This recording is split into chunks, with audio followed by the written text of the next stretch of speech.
Chapter 13. Transition to Multi-Engine Airplanes. Introduction. This chapter is devoted to the factors associated with the operation of small multi-engine airplanes.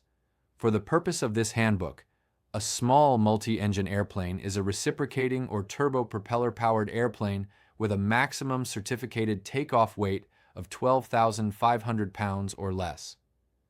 This discussion assumes a conventional design with two engines, one mounted on each wing. Reciprocating engines are assumed unless otherwise noted. The term light twin, although not formally defined in the regulations, is used herein as a small multi-engine airplane with a maximum certificated takeoff weight of 6,000 pounds or less. There are several unique characteristics of multi-engine airplanes that make them worthy of a separate class rating. The one-engine inoperative OEI flight information presented in this chapter emphasizes the significant difference between flying a multi-engine and a single-engine airplane. However, all pilots need appropriate knowledge, risk management strategies, and skills to fly safely in any airplane they fly, and mastery of OEI flight is only one aspect of safe multi-engine flying. The modern, well-equipped multi-engine airplane can be remarkably capable under many circumstances, but the performance and system redundancy of a multi-engine airplane only increase safety if the pilot is trained and proficient. The airplane manufacturer is the final authority on the operation of a particular make and model airplane. Flight instructors and learners should use the Federal Aviation Administration's Approved Flight Manual, AFM, and/or the Pilot's Operating Handbook, POH. The airplane manufacturer's guidance and procedures take precedence over any general recommendations made in this handbook. General multi-engine and single-engine airplanes operate differently during an engine failure.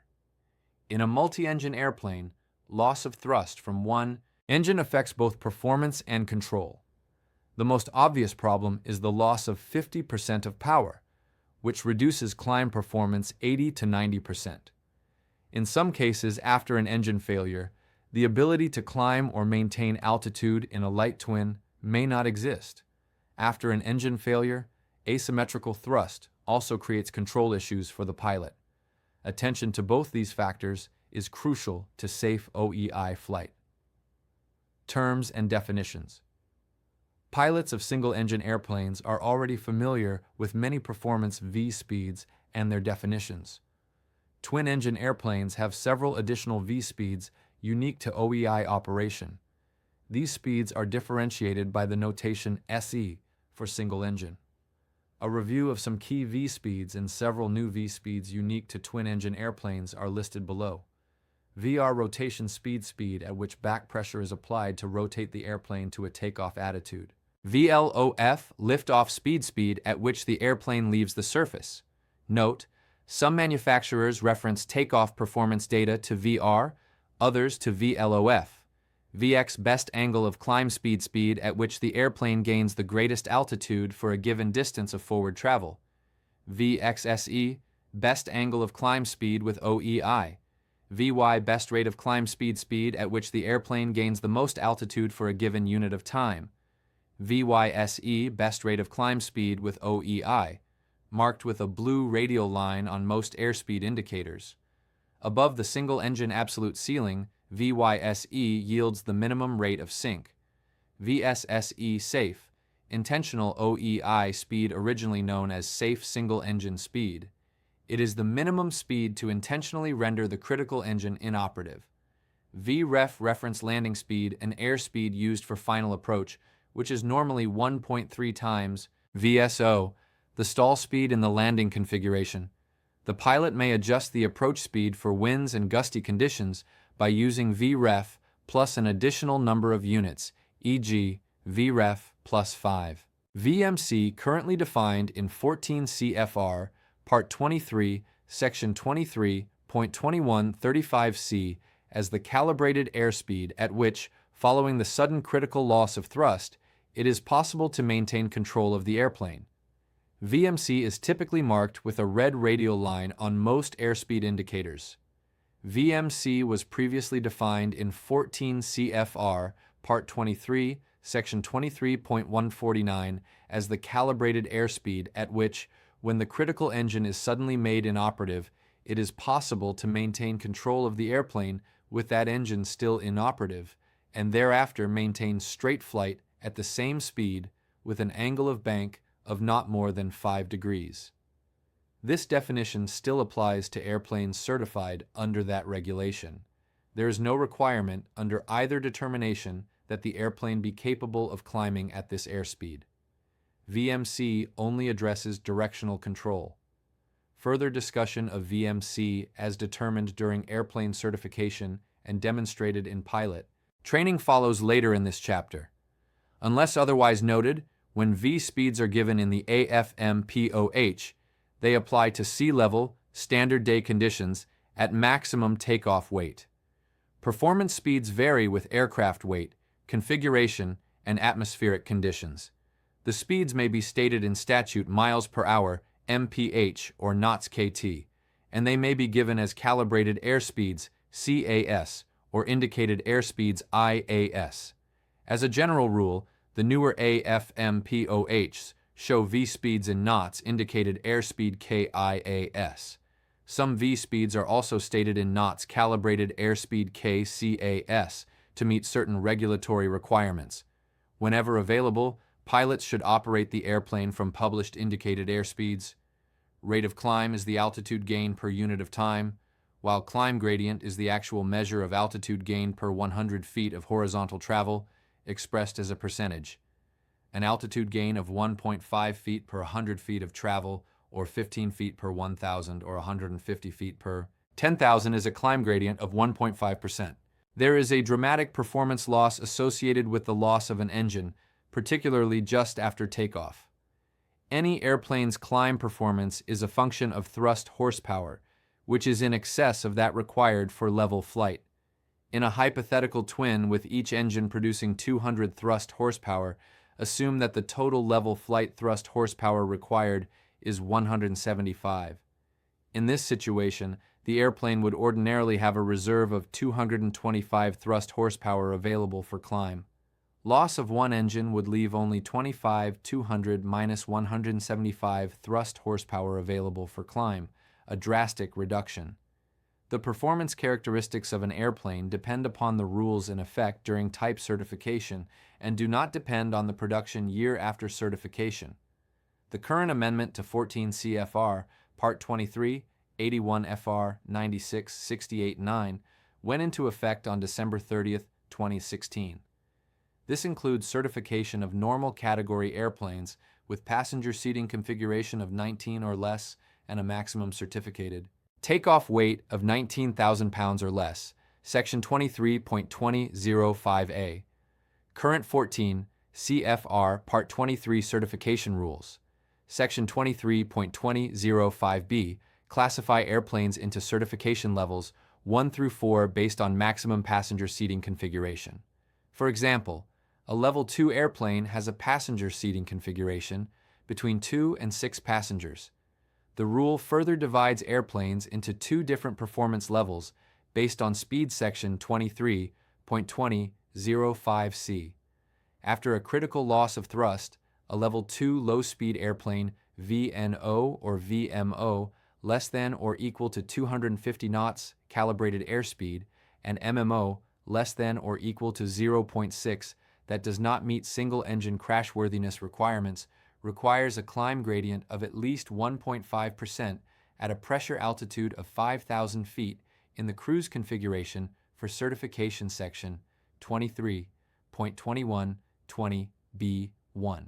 While the various subsets of airplanes receiving certification under the current Part 23 meet specific single-engine climb performance criteria as listed in 14 CFR Part 23, Section 23.2120B, the historical 14 CFR Part 23 single-engine climb performance requirements for reciprocating engine-powered multi-engine airplanes are broken down as follows.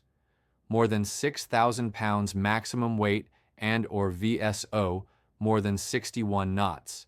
The single engine rate of climb in feet per minute FPM at 5,000 feet means sea level MSL must be equal to at least 0.027 VSO2.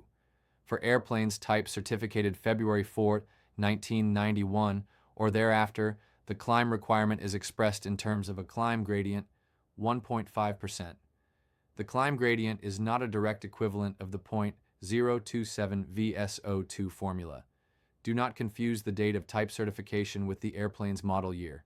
The type certification basis of many multi-engine airplanes dates back to the Civil Aviation Regulations, CAR3, 6,000 pounds or less maximum weight, and VSO 61 knots or less.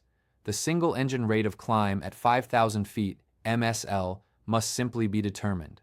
The rate of climb could be a negative number.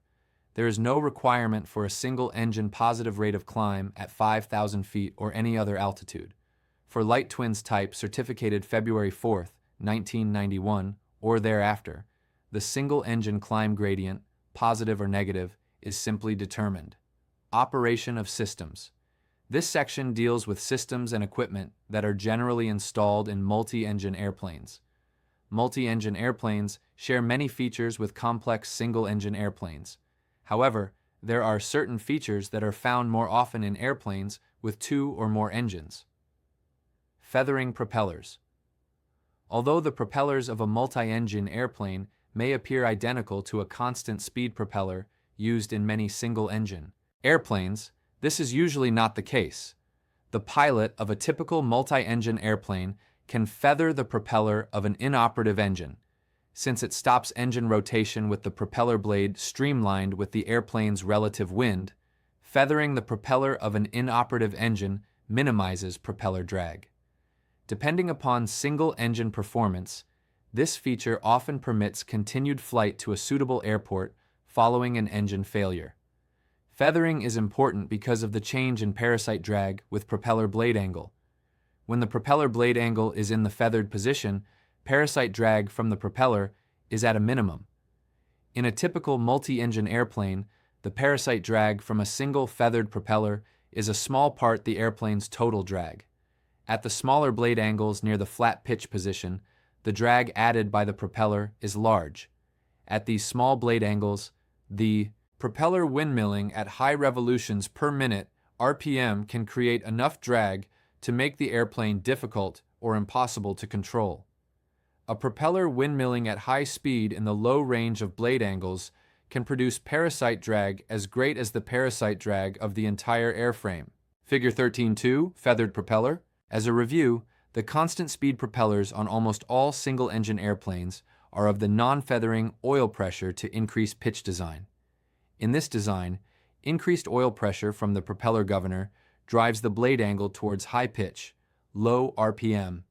In contrast, the constant speed propellers installed on most multi-engine airplanes are full feathering, counterweighted, oil pressure to decrease pitch designs. In this design, increased oil pressure from the propeller governor drives the blade angle toward low pitch, high RPM away from the feather blade angle. In effect, the only thing that keeps these propellers from feathering is a constant supply of high-pressure engine oil. This is a necessity to enable propeller feathering in the event of a loss of oil pressure or a propeller governor failure. Aerodynamic forces acting upon a windmilling propeller tend to drive the blades to low pitch, high RPM.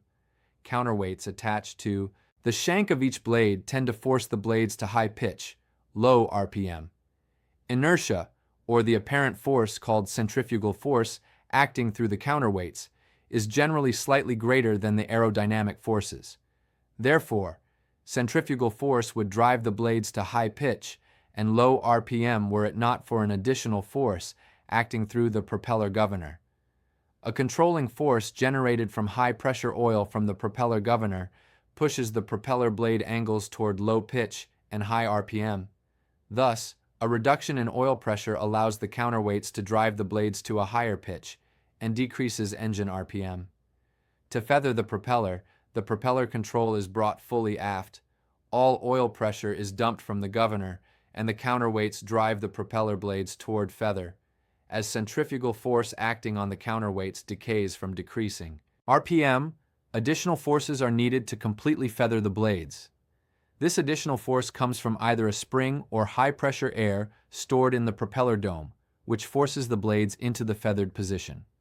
The entire process may take up to 10 seconds. Feathering a propeller only alters blade angle and stops engine rotation.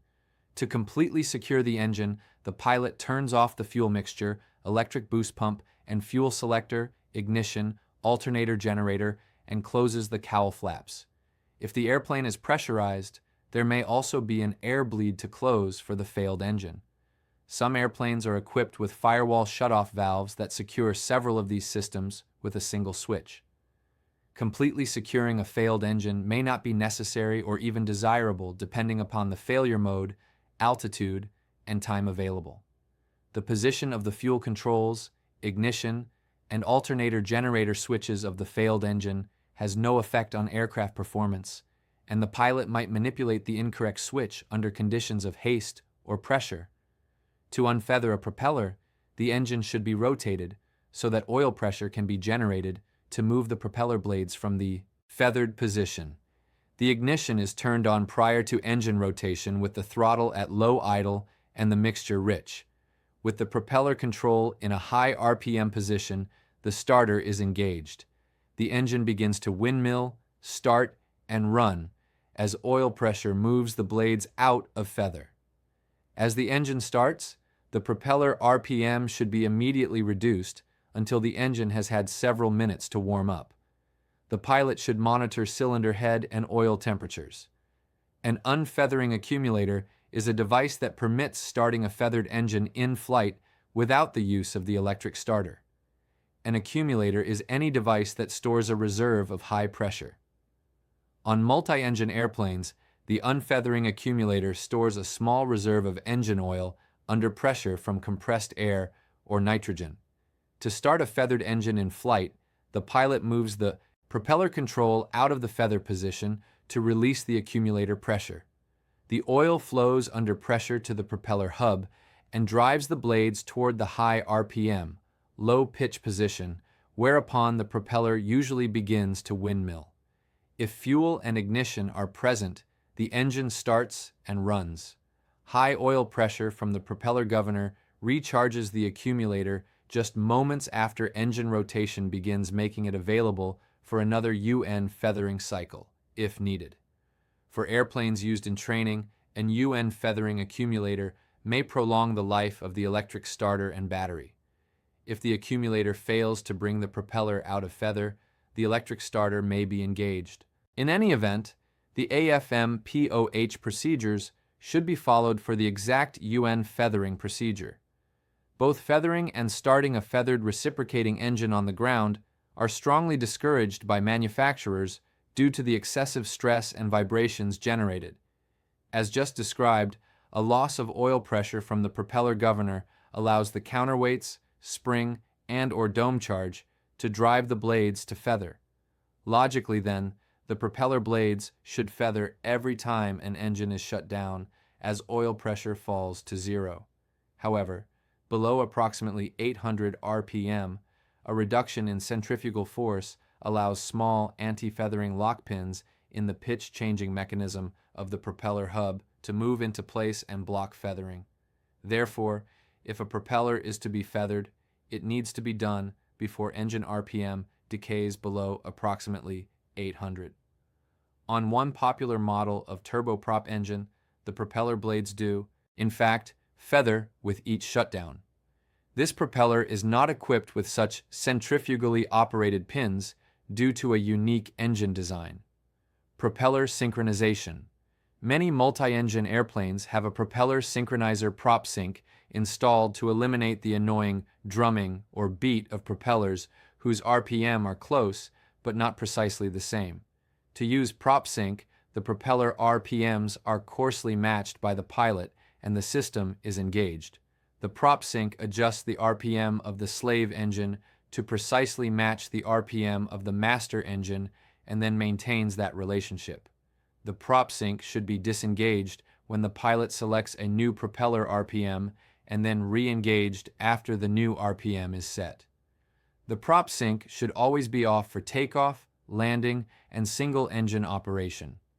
The AFM-POH should be consulted for system description and limitations.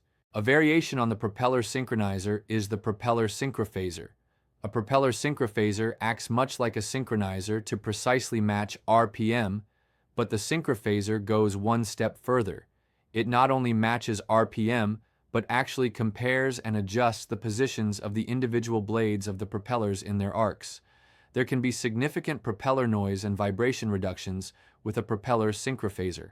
From the pilot's perspective, operation of a propeller synchronizer and a propeller synchrophaser are very similar.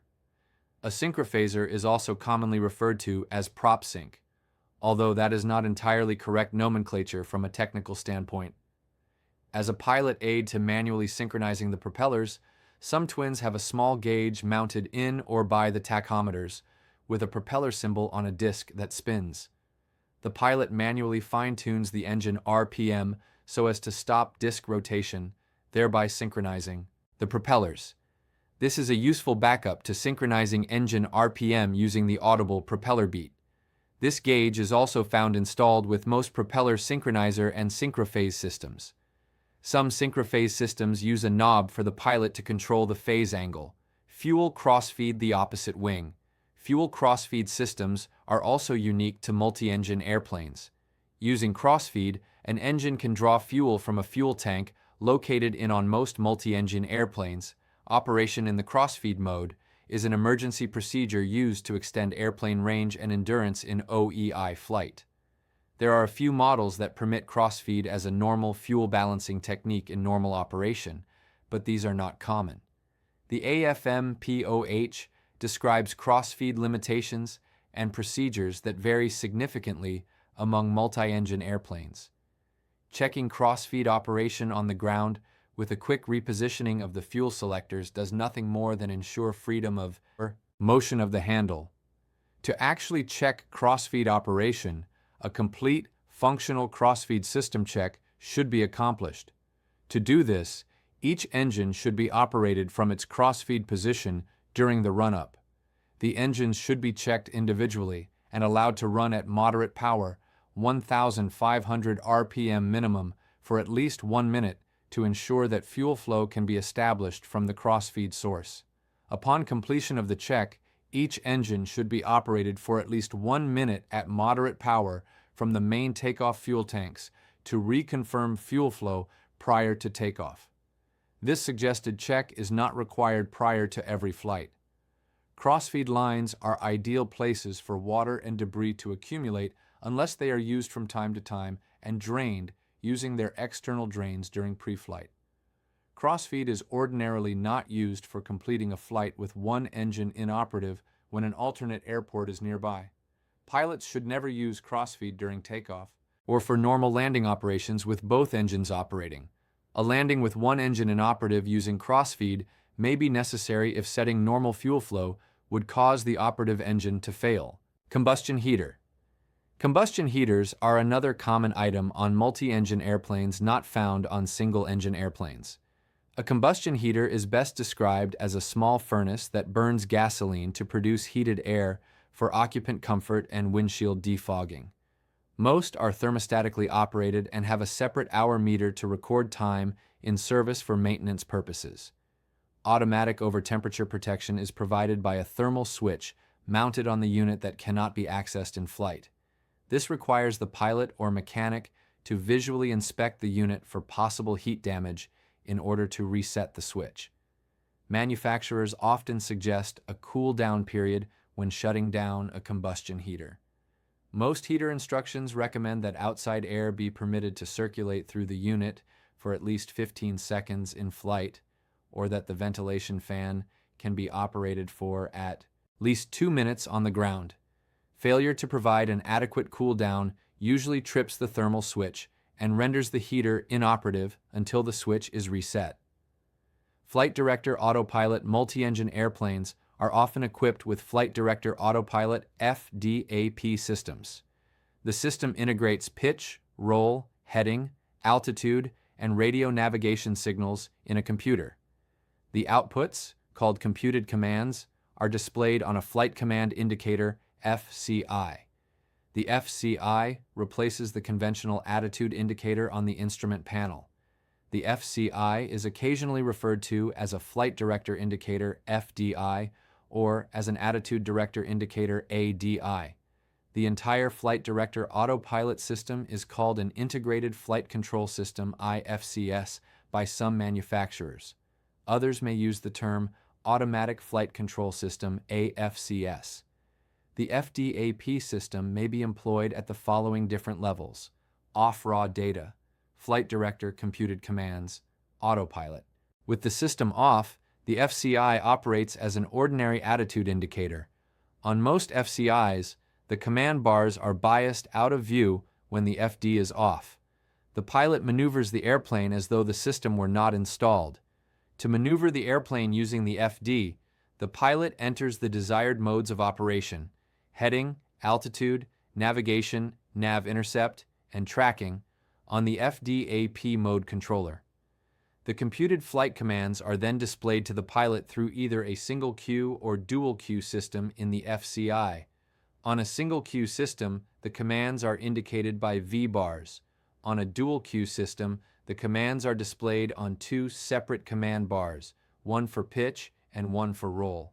To maneuver the airplane using computed commands, the pilot flies the symbolic airplane of the FCY to match the steering cues presented. On most systems, the FD needs to be operating to engage the autopilot. At any time thereafter, the pilot may engage the autopilot through the mode controller. The autopilot then maneuvers the airplane to satisfy the computed commands of the FD. Like any computer, the FDAP system only does what it is told. The pilot should ensure that it has been programmed properly for the particular phase of flight desired. The armed and/or engaged modes are usually displayed on the mode controller or separate annunciator lights.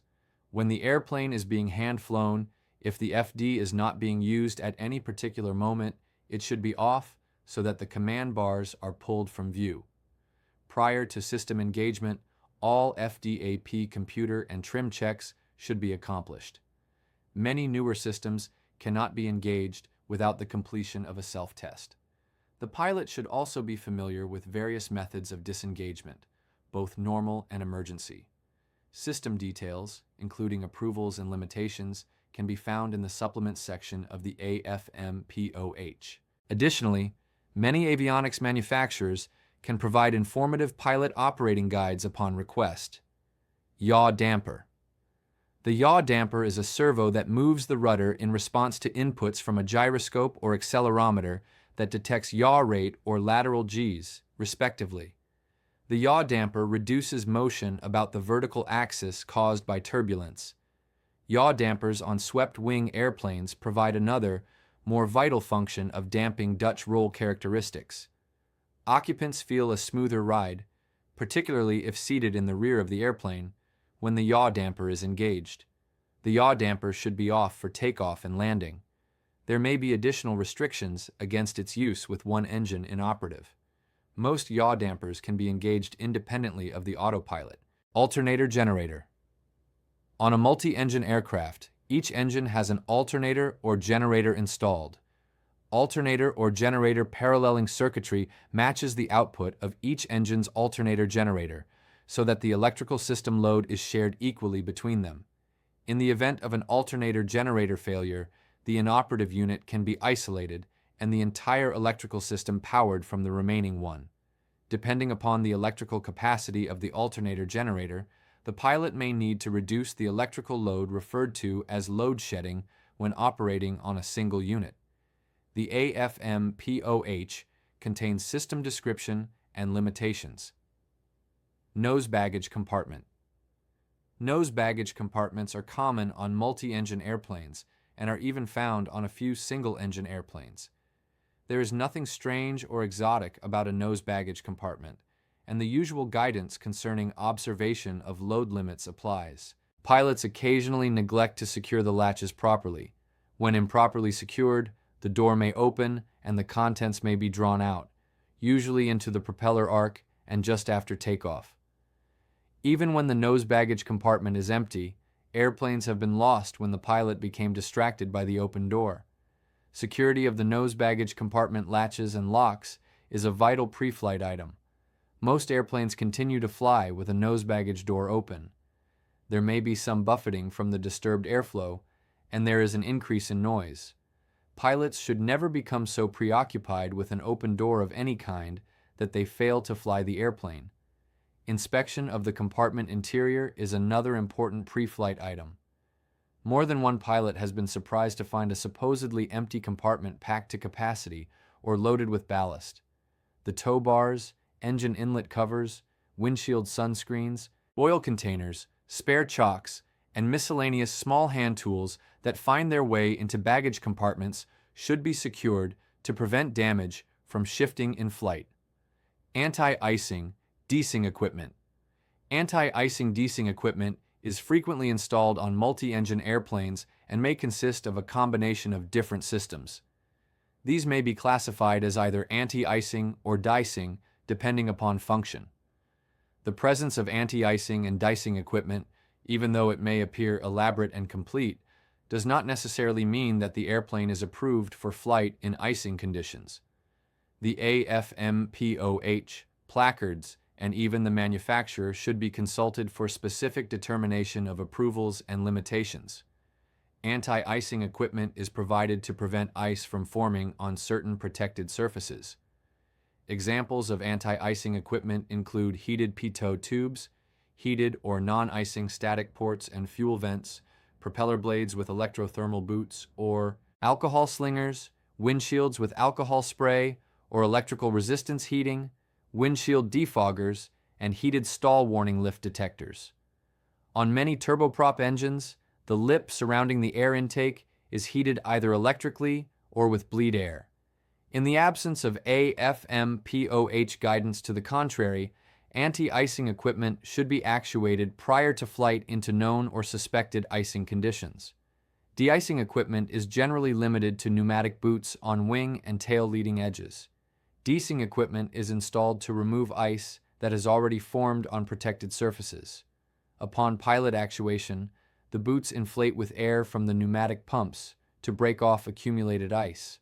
After a few seconds of inflation, they are deflated back to their normal position with the assistance of a vacuum. The pilot monitors the buildup of ice and cycles the boots as directed in the AFMPOH. An ice light on the left engine nacelle allows the pilot to monitor wing ice accumulation at night. Other airframe equipment necessary for flight in icing conditions includes an alternate induction air source and an alternate static system source. Ice-tolerant antennas are also installed. In the event of impact, ice accumulating over normal engine air induction sources, carburetor heat carbureted engines or alternate air fuel injected engines should be selected. Ice buildup on normal induction sources can be detected by a loss of engine RPM with fixed pitch propellers and a loss of manifold pressure with constant speed propellers. On some fuel-injected engines, an alternate air source is automatically activated with blockage of the normal air source. An alternate static system provides an alternate source of static air for the pitot static system in the unlikely event that the primary static source becomes blocked. In non-pressurized airplanes, most alternate static sources are plumbed to the cabin. On pressurized airplanes, they are usually plumbed to a non-pressurized baggage compartment. The pilot may activate the alternate static source by opening a valve or a fitting in the flight deck. Activation may create airspeed indicator, altimeter, or vertical speed indicator (VSI) errors. A correction table is frequently provided in the AFMPOH. Anti-icing de-icing equipment only eliminates ice from the protected surfaces. Significant ice accumulations may form on unprotected areas, even with proper use of anti-ice and de-ice systems.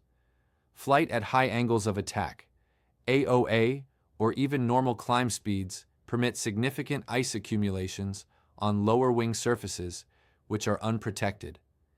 Many AFMPOHs provide minimum speeds to be maintained in icing conditions. Degradation of all flight characteristics and large performance losses can be expected with ice accumulations. Pilots should not rely upon the stall warning devices for adequate stall warning with ice accumulations.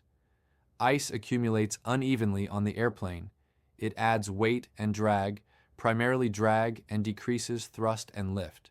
Even wing shape affects ice accumulation. Thin airfoil sections are more prone to ice accumulation than thick, highly cambered sections. For this reason, certain surfaces, such as the horizontal stabilizer, are more prone to icing than the wing. With ice accumulations, landing approaches should be made with a minimum wing, flap setting, flap extension, increases the AOA of the horizontal stabilizer, and with an added margin of airspeed. Sudden and large configuration and airspeed changes should be avoided. Unless otherwise recommended in the AFM-POH, the autopilot should not be used in icing conditions. Continuous use of the autopilot masks, trim, and handling changes that occur with ice accumulation. Without this control feedback, the pilot may not be aware of ice accumulation building to hazardous levels. The autopilot suddenly disconnects when it reaches design limits, and the pilot may find the airplane has assumed unsatisfactory handling characteristics. The installation of anti-ice DICE equipment on airplanes without AFM-POH approval for flight into icing conditions is to facilitate escape when such conditions are inadvertently encountered. Even with AFM-POH approval, the prudent pilot avoids icing conditions to the maximum extent practicable and avoids extended flight in any icing conditions. No multi-engine airplane is approved for flight into severe icing conditions, and none are intended for indefinite flight in continuous icing conditions. Performance and limitations. Discussion of performance and limitations requires the definition of the following terms. Accelerate stop distance is the runway length required to accelerate to a specified speed, either VR or VLOF, as specified by the manufacturer, experience an engine failure, and bring the airplane to a complete stop. Accelerate go distance is the horizontal distance required to continue the takeoff and climb to 50 feet, assuming an engine failure at VR or VLOF, as specified by the manufacturer. Climb gradient is a slope most frequently expressed in terms of altitude gain per 100 feet of horizontal distance, whereupon it is stated as a percentage. A 1.5% climb gradient is an altitude gain of 1.5 feet per 100 feet of horizontal travel. Climb gradient may also be expressed as a function of altitude gain per nautical mile (nm), or as a ratio of the horizontal distance to the vertical distance 10:1, for example. Unlike rate of climb, climb gradient is affected by wind. Climb gradient is improved with a headwind component and reduced with a tailwind component. The all-engine service ceiling of multi-engine airplanes is the highest altitude at which the airplane can maintain a steady rate of climb of 100 fpm, with both engines operating. The airplane has reached its absolute ceiling when climb is no longer possible. The single-engine service ceiling is reached when the multi-engine airplane can no longer maintain a 50 fpm rate of climb with OEI, and its single-engine absolute ceiling when climb is no longer possible. The takeoff in a multi-engine airplane should be planned in sufficient detail so that the appropriate action is taken in the event of an engine failure. The pilot should be thoroughly familiar with the airplane's performance capabilities and limitations in order to make an informed takeoff decision as part of the pre-flight planning. That decision should be reviewed as the last item of the before takeoff checklist. In the event of an engine failure shortly after takeoff, the decision is basically one of continuing flight or landing, even off airport. If single-engine climb performance is adequate for continued flight and the airplane has been promptly and correctly configured, the climb after takeoff may be continued. If single-engine climb performance is such that climb is unlikely or impossible, a landing has to be made in the most suitable area. To be avoided above all is attempting to continue flight when it is not within the airplane's performance capability to do so.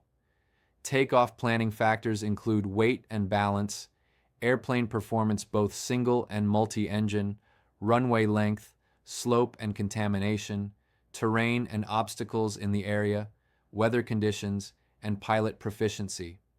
Most multi-engine airplanes have AFM-POH performance charts, and the pilot should be proficient in their use. Prior to takeoff, the multi-engine pilot should ensure that the weight and balance limitations have been observed, the runway length is adequate, and the normal flight path clears obstacles and terrain. The pilot should also consider the appropriate actions expected in the event of an engine failure at any point during the takeoff. The regulations do not specifically require that the runway length be equal to or greater than the accelerate stop distance. Most AFM-POHs publish accelerate stop distances only as an advisory. It becomes a limitation only when published in the limitations section of the AFM-POH. Experienced multi-engine pilots, however, recognize the safety margin of runway lengths in excess of the bare minimum required for normal takeoff, and they insist on runway lengths of at least accelerate stop distance as a matter of safety and good operating practice. The multi-engine pilot considers that, under ideal circumstances, the accelerate go distance only brings the airplane to a point a mere 50 feet above the takeoff elevation. To achieve even this meager climb, the pilot had to instantaneously recognize and react to an unanticipated engine failure, retract the landing gear, identify and feather the correct engine, all the while maintaining precise airspeed control and bank angle as the airspeed is nursed to VYS. Assuming flawless airmanship thus far, the airplane has now arrived at a point little more than one wingspan above the terrain, assuming it was absolutely level and without obstructions. For the purpose of illustration, with a near 150 FPM rate of climb at a 90-knot VYSE, it takes approximately 3 minutes to climb an additional 450 feet to reach 500 feet AGL. In doing so, the airplane has traveled an additional 5 nm beyond the original accelerate go distance with a climb gradient of about 1.6%. Any turn, such as to return to the airport, seriously degrades the already marginal climb performance of the airplane. Not all multi-engine airplanes have published accelerate go distances in their AFM-POH, and fewer still publish climb gradients. When such information is published, the figures have been determined under ideal flight testing conditions. It is unlikely that this performance is duplicated in service conditions. The point of the previous discussion is to illustrate the marginal climb performance of a multi-engine airplane that suffers an engine failure shortly after takeoff, even under ideal conditions. The prudent multi-engine pilot should pick a decision point in the takeoff and climb sequence in advance. If an engine fails before this point, the takeoff should be rejected, even if airborne, for a landing on whatever runway or surface lies essentially ahead. If an engine fails after this point, the pilot should promptly execute the appropriate engine failure procedure and continue the climb, assuming the performance capability exists. As a general recommendation, if the landing gear has not been selected up, the takeoff should be rejected, even if airborne. As a practical matter for planning purposes, the option of continuing the takeoff probably does not exist unless the published single engine rate of climb performance is at least 100 to 200 FPM. Thermal turbulence, wind gusts, engine and propeller wear, or poor technique in airspeed, bank angle, and rudder control can easily negate even a 200 FPM rate of climb. A pre-takeoff safety brief clearly defines all pre-planned emergency actions to all crew members. Even if operating the aircraft alone, the pilot should review and be familiar with takeoff emergency considerations. Indecision at the moment an emergency occurs degrades reaction time and the ability to make a proper response. Weight and balance. The weight and balance concept is no different than that of a single-engine airplane. The actual execution, however, is almost invariably more complex due to a number of new loading areas, including nose and aft baggage compartments, nacelle lockers, main fuel tanks, auxiliary fuel tanks, nacelle fuel tanks, and numerous seating options in a variety of interior configurations. The flexibility in loading offered by the multi-engine airplane places a responsibility on the pilot to address weight and balance prior to each flight. The terms empty weight, licensed empty weight, standard empty weight, and basic empty weight as they appear on the manufacturer's original weight, and balance documents are sometimes confused by pilots. In 1975, the General Aviation Manufacturers Association GAMA adopted a standardized format for AFM-POHs. It was implemented by most manufacturers in model year 1976.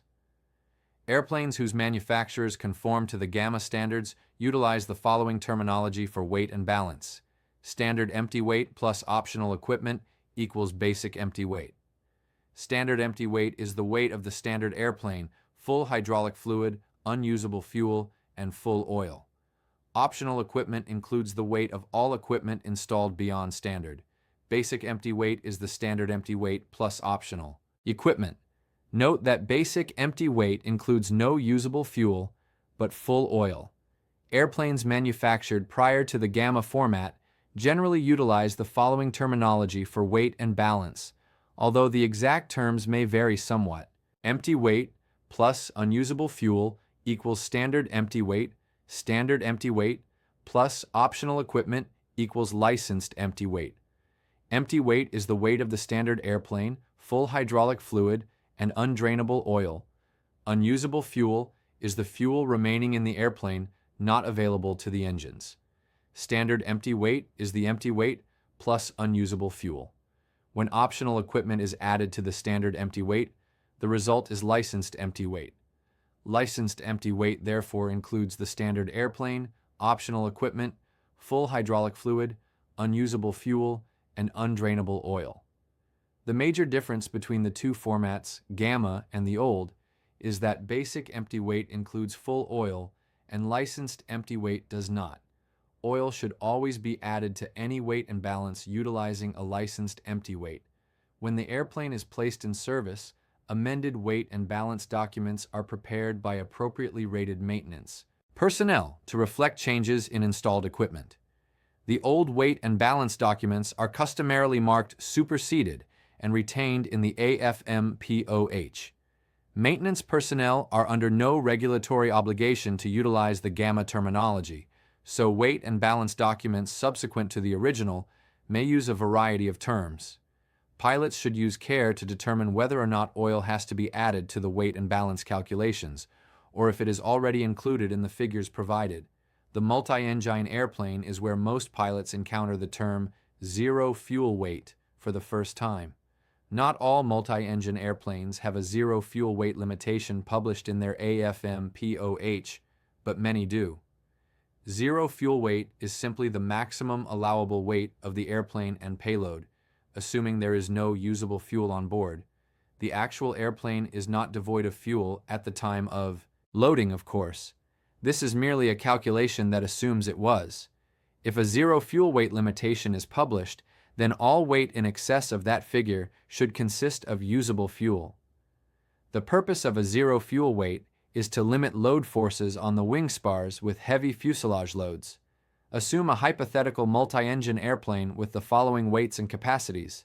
Basic empty weight 3,200 pounds, zero fuel weight 4,400 pounds, maximum takeoff weight 5,200 pounds, maximum usable fuel 180 gallons, 1.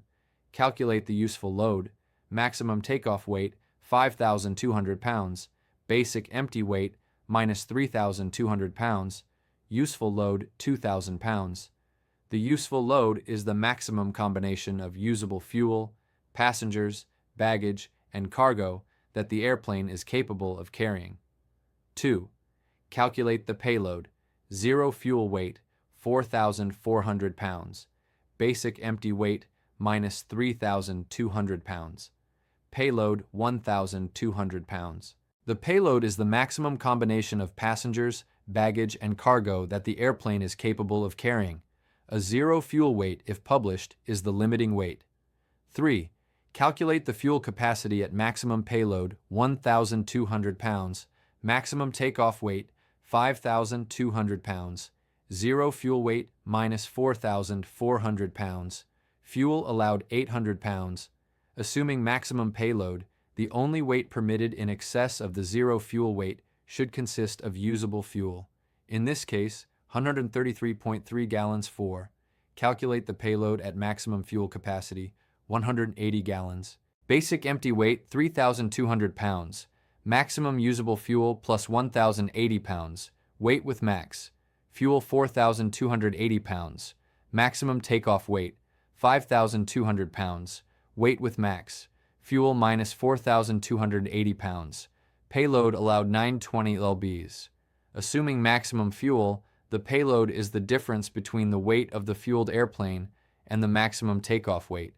Some multi-engine airplanes have a ramp weight, which is in excess of the maximum takeoff weight. The ramp weight allows for fuel that would be burned during taxi and run-up, permitting a takeoff at full maximum takeoff weight.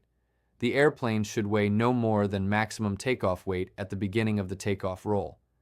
A maximum landing weight is a limitation against landing at a weight in excess of the published value.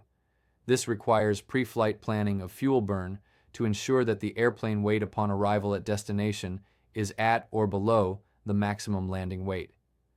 In the event of an emergency requiring an immediate landing, the pilot should recognize that the structural margins designed into the airplane are not fully available when over landing weight. An overweight landing inspection may be advisable. The service manual or manufacturer should be consulted. Although the foregoing problems only dealt with weight, the balance portion of weight and balance is equally vital.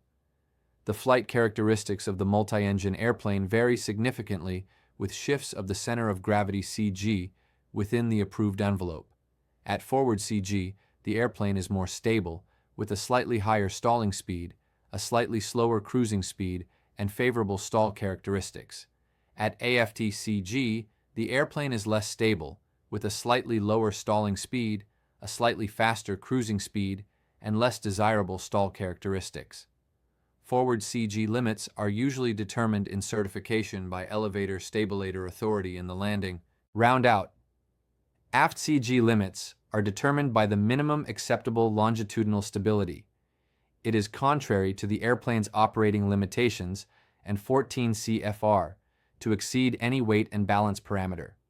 Some multi-engine airplanes may require ballast to remain within CG limits under certain loading conditions. Several models require ballast in the aft baggage compartment with only a learner and instructor on board to avoid exceeding the forward CG limit. When passengers are seated in the aftmost seats of some models, ballast or baggage may be required in the nose baggage compartment to avoid exceeding the aft CG limit. The pilot should direct the seating of passengers and placement of baggage and cargo to achieve a CG within the approved envelope. Most multi-engine airplanes have general loading recommendations in the weight and balance section of the AFMPOH. When ballast is added, it should be securely tied down, and it should not exceed the maximum allowable floor loading. Some airplanes make use of a special weight and balance plotter. It consists of several movable parts that can be adjusted over a plotting board on which the CG envelope is printed. The reverse side of the typical plotter contains general loading recommendations for the particular airplane. A pencil line plot can be made directly on the CG envelope imprinted on the working side of the plotting board. This plot can easily be erased and recalculated anew for each flight. This plotter is to be used only for the make and model airplane for which it was designed. Ground operation.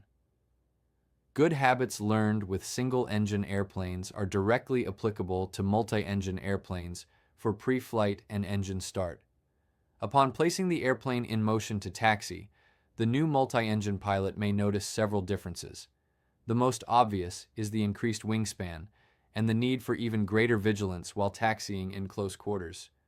Ground handling may seem somewhat ponderous, and the multi-engine airplane is not as nimble as the typical 2- or 4-place single-engine airplane. As always, the pilot should use care not to ride the brakes by keeping engine power to a minimum. One ground handling advantage of the multi-engine airplane over single-engine airplanes is the differential power capability. Turning with an assist from differential power minimizes both the need for brakes during turns and the turning radius. The pilot should be aware, however, that making a sharp turn assisted by brakes and differential power can cause the airplane to pivot about a stationary inboard wheel and landing gear. The airplane was not designed for this action, and the pilot should not allow it to occur.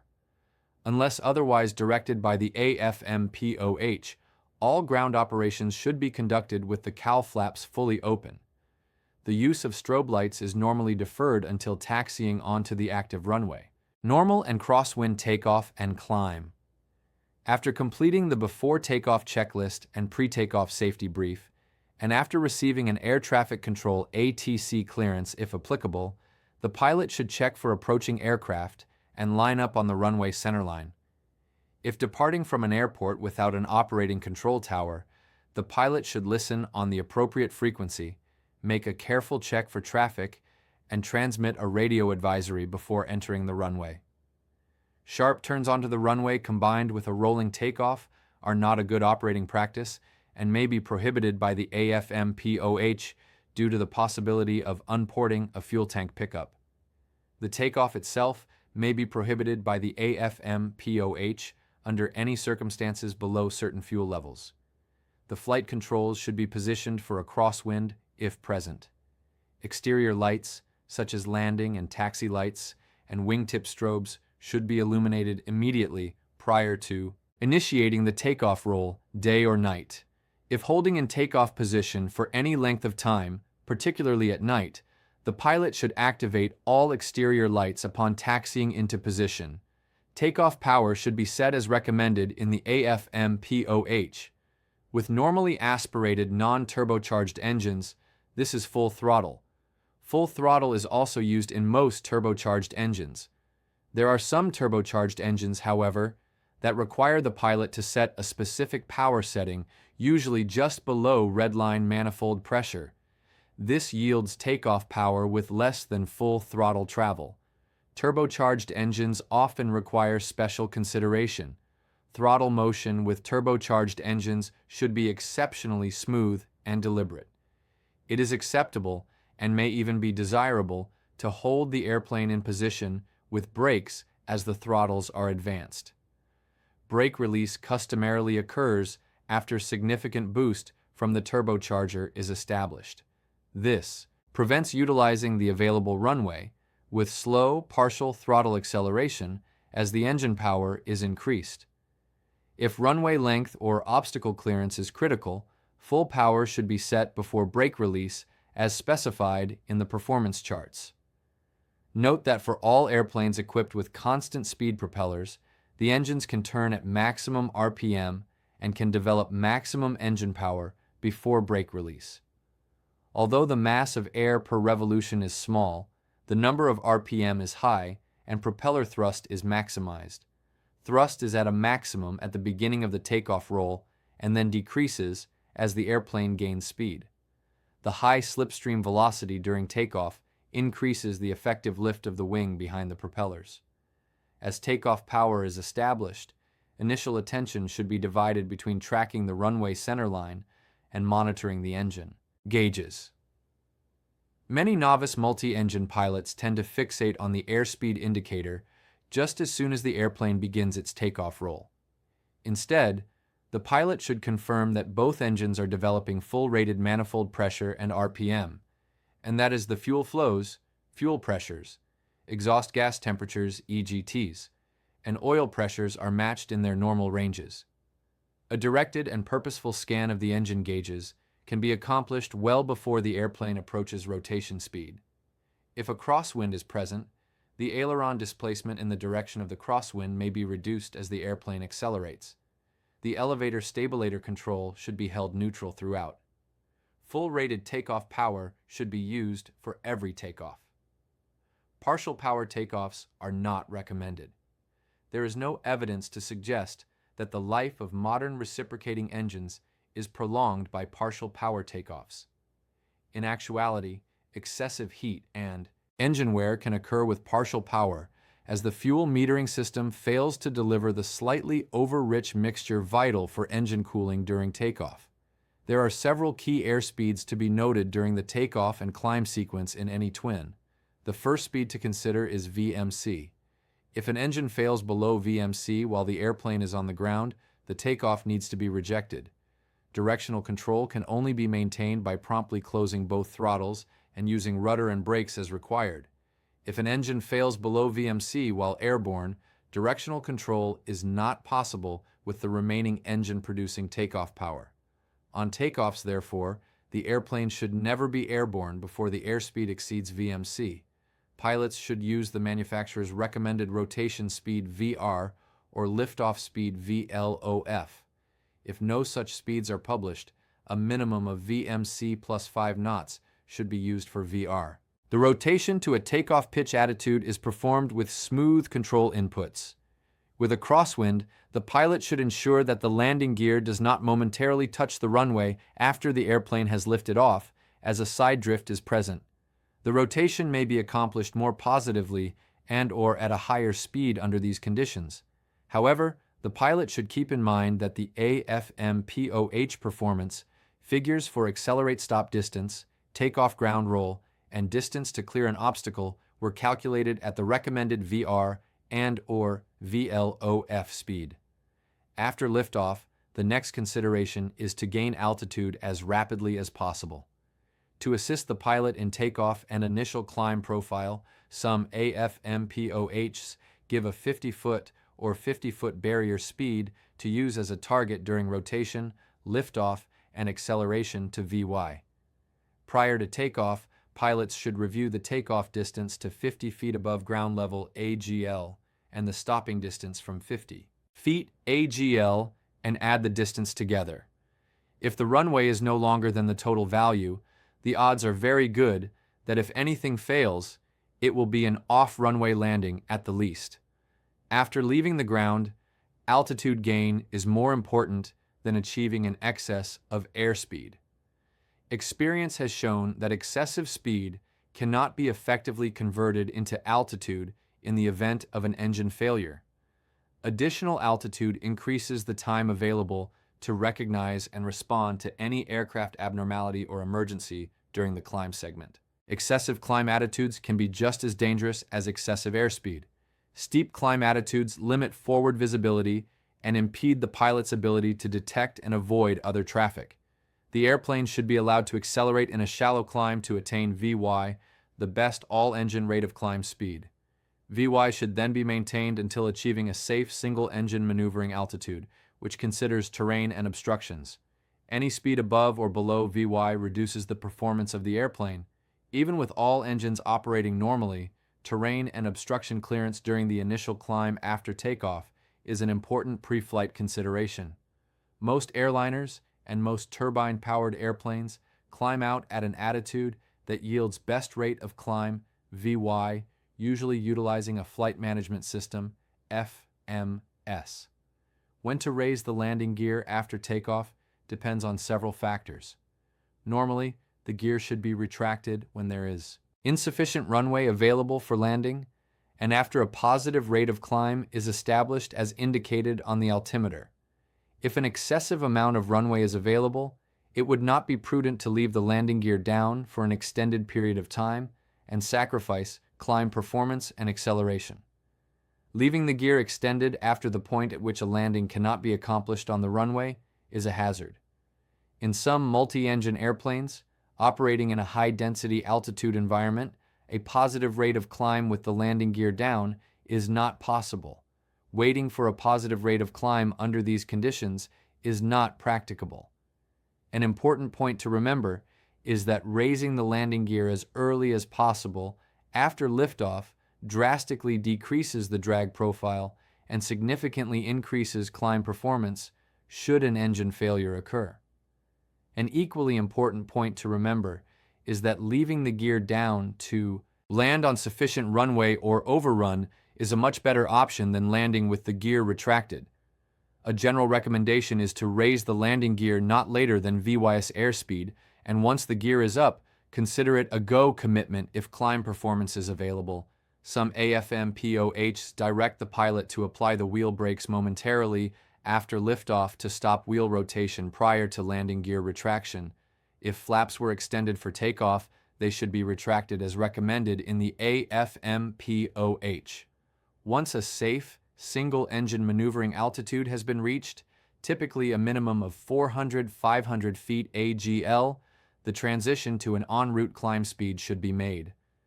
This speed is higher than VY and is usually maintained to cruising altitude. En route, climb speed gives better visibility, increased engine cooling, and a higher ground speed. Takeoff power can be reduced, if desired, as the transition to en route climb speed is made. Some airplanes have a climb power setting published in the AFM-POH as a recommendation, or sometimes as a limitation, which should then be set for en route climb. If there is no climb power setting published, it is customary, but not a requirement, to reduce manifold pressure and RPM somewhat for en route climb. The propellers are usually synchronized after the first power reduction and the yaw damper, if installed, engaged. The AFM-POH may also recommend leaning the mixtures during climb. The climb checklist should be accomplished as traffic and workload allow. Short field takeoff and climb. The short field takeoff and climb differs from the normal takeoff and climb in the airspeeds and initial climb profile. Some AFM-POHs give separate short field takeoff procedures and performance charts that recommend specific flap settings and airspeeds. Other AFM-POHs do not provide separate short field procedures. In the absence of such specific procedures, the airplane should be operated only as recommended in the AFM-POH. No operations should be conducted contrary to the recommendations in the AFM-POH. On short field takeoffs in general, just after rotation and liftoff, the airplane should be allowed to accelerate to VX, making the initial climb over obstacles at VX and transitioning to VY as obstacles are cleared. When partial flaps are recommended for short field takeoffs, many light twins have a strong tendency to become airborne prior to VMC plus 5 knots. Attempting to prevent premature liftoff with forward elevator pressure results in wheelbarrowing. To prevent this, allow the airplane to become airborne, but only a few inches above the runway. The pilot should be prepared to promptly abort the takeoff and land in the event of engine failure on takeoff with landing gear and flaps extended at airspeeds below VX. Engine failure on takeoff, particularly with obstructions, is compounded by the low airspeeds and steep climb attitudes utilized in short field takeoffs. VX and VXSE are often perilously close to VMC, leaving scant margin for error in the event of engine failure as VXSE is assumed. If flaps were used for takeoff, the engine failure situation becomes even more critical due to the additional drag incurred. If VX is less than 5 knots higher than VMC, give strong consideration to reducing useful load or using another runway in order to increase the takeoff margins so that a short field technique is not required. Rejected takeoff. A takeoff can be rejected for the same reasons a takeoff in a single-engine airplane would be rejected. Once the decision to reject a takeoff is made, the pilot should promptly close both throttles and maintain directional control with the rudder, nose wheel steering, and brakes. Aggressive use of rudder, nose wheel steering, and brakes may be required to keep the airplane on the runway, particularly if an engine failure is not immediately recognized and accompanied by prompt closure of both throttles. However, the primary objective is not necessarily to stop the airplane in the shortest distance, but to maintain control of the airplane as it decelerates. In some situations, it may be preferable to continue into the overrun area under control, rather than risk directional control loss, landing gear collapse, or tire brake failure in an attempt to stop the airplane in the shortest possible distance. Level off and cruise. Upon leveling off at cruising altitude, the pilot should allow the airplane to accelerate at climb power until cruising airspeed is achieved, and then cruise power and RPM should be set. To extract the maximum cruise performance from any airplane, the power setting tables provided by the manufacturer should be closely followed. If the cylinder head and oil temperatures are within their normal ranges, the cowl flaps may be closed. When the engine temperatures have stabilized, the mixtures may be leaned per AFM-POH recommendations. The remainder of the cruise checklist should be completed by this point. Fuel management in multi-engine airplanes is often more complex than in single-engine airplanes. Depending upon system design, the pilot may need to select between main tanks and auxiliary tanks, or even employ fuel transfer from one tank to another.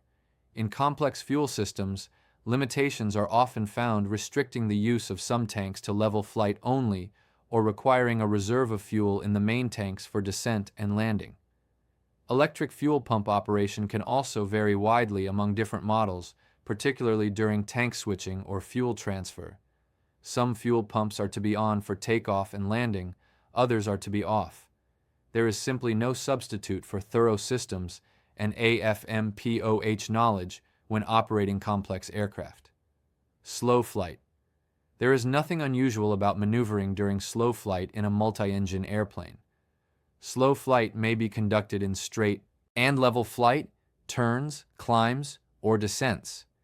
It can also be conducted in the clean configuration, landing configuration, or at any other combination of landing gear and flaps. Slow flight in a multi-engine airplane should be conducted so the maneuver can be completed no lower than 3,000 feet AGL or higher if recommended by the manufacturer. In all cases, practicing slow flight should be conducted at an adequate height above the ground for recovery should the airplane inadvertently stall. Pilots should closely monitor cylinder head and oil temperatures during slow flight. Some high-performance multi-engine airplanes tend to heat up fairly quickly under some conditions of slow flight, particularly in the landing configuration. Simulated engine failures should not be conducted during slow flight. The airplane will be well below VSSE and very close to VMC. Stability, stall warning, or stall avoidance devices should not be disabled while maneuvering during slow flight. Spin awareness and stalls. No multi-engine airplane is approved for spins, and their spin recovery characteristics are generally very poor. It is therefore prudent to practice spin avoidance and maintain a high awareness of situations that can result in an inadvertent spin. Spin awareness. In order to spin any airplane, a stalled condition needs to exist. At the stall, the presence or introduction of a yawing moment can initiate spin entry. In a multi-engine airplane, the yawing moment may be generated by rudder input or asymmetrical thrust. It follows, then, that spin awareness be at its greatest during VMC demonstrations, stall practice, slow flight, or any condition of high asymmetrical thrust, particularly at low speed high AOA. Single-engine stalls are not part of any multi-engine training curriculum. No engine failure should ever be introduced below safe, intentional one-engine inoperative speed VSSE. If no VSSE is published, use VYSE. Other than training situations, the multi-engine airplane is only operated below VSSE for mere seconds just after liftoff or during the last few dozen feet of altitude in preparation for landing. For spin avoidance when practicing engine failures, the flight instructor should pay strict attention to the maintenance of proper airspeed and bank angle as the learner executes the appropriate procedure. The instructor should also be particularly alert during stall and slow flight practice. While flying with a center of gravity closer to the forward limit provides better stall and spin avoidance characteristics, it does not eliminate the hazard.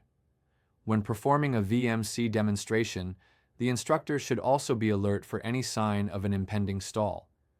The learner may be highly focused on the directional control aspect of the maneuver to the extent that impending stall indications go unnoticed. If a VMC demonstration cannot be accomplished under existing conditions of density altitude, the instructor may, for training purposes, utilize a rudder blocking technique. As very few twins have ever been spin tested, none are required to. The recommended spin recovery techniques are based only on the best information available.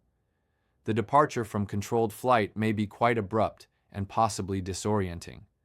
The direction of an upright spin can be confirmed from the turn needle or the symbolic airplane of the turn coordinator, if necessary. Do not rely on the ball position or other instruments. If a spin is entered, most manufacturers recommend immediately retarding both throttles to idle, applying full rudder opposite the direction of rotation, and applying full forward elevator stabilator pressure with ailerons neutral. These actions should be taken as near simultaneously as possible. The controls should then be held in that position until the spin has stopped. At that point, adjust rudder pressure, back elevator pressure, and power as necessary to return to the desired flight path. Pilots should be aware that a spin recovery will take considerable altitude. Therefore, it is critical that corrective action be taken immediately. Stall training. It is recommended that stalls be practiced at an altitude that allows recovery no lower than 3,000 feet, AGL for multi-engine airplanes, or higher if recommended by the AFMPOH. Losing altitude during recovery from a stall is to be expected. Stall characteristics vary among multi-engine airplanes just as they do with single-engine airplanes, and therefore a pilot should be familiar with them. Yet, the most important stall recovery step in a multi-engine airplane is the same as it is in all airplanes. Reduce the angle of attack AOA. For reference, the stall recovery procedure described in Chapter 5 is included in Figure 13.9. Following a reduction in the AOA and the stall warning being eliminated, the wings should be rolled level and power added as needed. Immediate full application of power in a stalled condition has an associated risk due to the possibility of asymmetric thrust. In addition, single-engine stalls, or stalls with significantly more power on one engine than the other, should not be attempted due to the likelihood of a departure from controlled flight and possible spin entry. Similarly, simulated engine failures should not be performed during stall entry and recovery. Power-off approach to stall approach and landing. A power-off approach to stall is trained and checked to simulate problematic approach and landing scenarios. A power-off approach to stall may be performed with wings level or from shallow turns up to 20 degrees of bank. To initiate a power-off approach to stall maneuver, the area surrounding the airplane should first be cleared for possible traffic. The airplane should then be slowed and configured for an approach and landing. A stabilized descent should be established approximately 500 fpm and trim adjusted. A turn should be initiated at this point, if desired. The pilot should then smoothly increase the AOA to induce a stall warning. Power is reduced further during this phase, and trimming should cease at speeds slower than takeoff. When the airplane reaches the stall warning, e.g., oral alert, buffet, etc., the recovery is accomplished by first reducing the AOA until the stall warning is eliminated. The pilot then rolls the wings level with coordinated use of the rudder and smoothly applies power as required. The airplane should be accelerated to VX if simulated obstacles are present, or VY during recovery and climb. Considerable forward elevator stabilator pressure will be required after the stall recovery as the airplane accelerates to VX or VY. Appropriate trim input should be anticipated. The flap setting should be reduced from full to approach or as recommended by the manufacturer. Then, with a positive rate of climb, the landing gear is selected up. The remaining flaps are then retracted as a positive rate of climb continues. Power-on approach to stall, takeoff and departure. A power-on approach to stall is trained and checked to simulate problematic takeoff scenarios. A power-on approach to stall may be performed from straight and level flight or from shallow and medium bank turns up to 20 degrees of bank. To initiate a power-on approach to stall maneuver, the area surrounding the airplane should always be cleared to look for potential traffic. The airplane is slowed to the manufacturer's recommended liftoff speed. The airplane should be configured in the takeoff configuration. Trim should be adjusted for this speed. Engine power is then increased to that recommended in the AFMPOH for the practice of power-on approach to stall. In the absence of a recommended setting, use approximately 65% of maximum available power. Begin a turn, if desired, while increasing AOA to induce a stall warning, e.g., oral alert, buffet, etc. Other specified reduced power settings may be used to simulate performance at higher gross weights and density altitudes. When the airplane reaches the stall warning, the recovery is made first by reducing the AOA until the stall warning, is eliminated. The pilot then rolls the wings level with coordinated use of the rudder and applying power as needed. However, if simulating limited power available for high gross weight and density altitude situations, the power during the recovery should be limited to that specified. The landing gear should be retracted when a positive rate of climb is attained, and flaps retracted if flaps were set for takeoff. The target airspeed on recovery is Vx if simulated obstructions are present, or Vy. The pilot should anticipate the need for nose-down trim as the airplane accelerates to Vx or Vy after recovery. Full stall. It is not recommended that full stalls be practiced unless a qualified flight instructor is present. A power-off or power-on full stall should only be practiced in a structured lesson with clear learning objectives and cautions discussed. The goals of the training are A. to provide the pilots the experience of the handling characteristics and dynamic cues, e.g., buffet, roll-off near and at full stall, and B. to reinforce the proper application of the stall recovery procedures. Given the associated risk of asymmetric thrust at high angles of attack and low rudder effectiveness due to low airspeeds, this reinforces the primary step of first lowering the AOA, which allows all control surfaces to become more effective and allows for roll to be better controlled. Thrust should only be used as needed in the recovery. Accelerated approach to stall. Accelerated approach to stall should be performed with a bank of approximately 45 degrees and in no case at a speed greater than the airplane manufacturer's recommended airspeed, the specified design maneuvering speed VA, or operating maneuvering speed VO.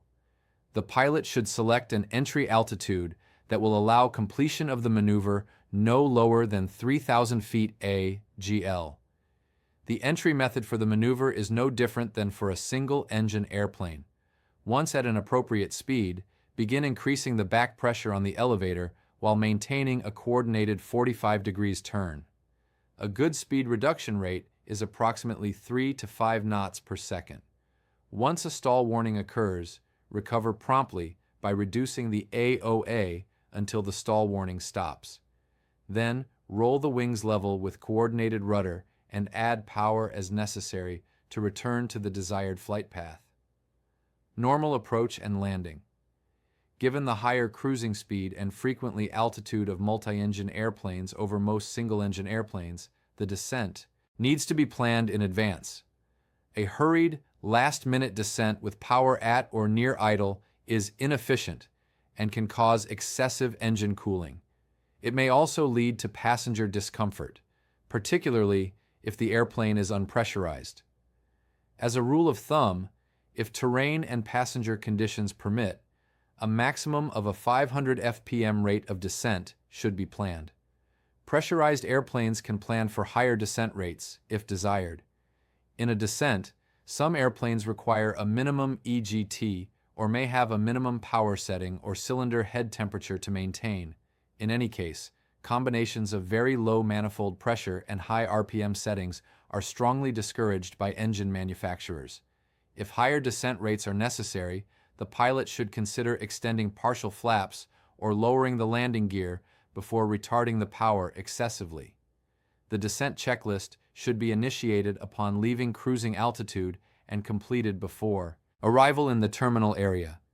Upon arrival in the terminal area, pilots are encouraged to turn on their landing and recognition lights when operating below 10,000 feet, day or night, and especially when operating within 10 miles of any airport or in conditions of reduced visibility. The traffic pattern and approach are typically flown at somewhat higher indicated airspeeds in a multi-engine airplane contrasted to most single-engine airplanes. The pilot may allow for this through an early start on the before landing checklist. This provides time for proper planning, spacing, and thinking well ahead of the airplane. Many multi-engine airplanes have partial flap extension speeds above VFE, and partial flaps can be deployed prior to traffic pattern entry. Normally, the landing gear should be selected and confirmed down when abeam the intended point of landing as the downwind leg is flown. The FAA recommends a stabilized approach concept. To the greatest extent practical, on final approach and within 500 feet AGL, the airplane should be on speed, in trim, configured for landing, tracking the extended center line of the runway, and established in a constant angle of descent toward an aim point in the touchdown zone. Absent unusual flight conditions, only minor corrections are required to maintain this approach to the round-out and touchdown. The final approach should be made with power and at a speed recommended by the manufacturer. If a recommended speed is not furnished, the speed should be no slower than the single-engine best rate of climb speed, VYSE, until short final, with the landing assured, but in no case less than critical engine-out minimum control speed, VMC. Some multi-engine pilots prefer to delay full flap extension to short final with the landing assured. This is an acceptable technique with appropriate experience and familiarity with the airplane. In the round-out for landing, residual power is gradually reduced to idle. With the higher wing loading of multi-engine airplanes and with the drag from two windmilling propellers, there is minimal float. Full stall landings are generally undesirable in twins.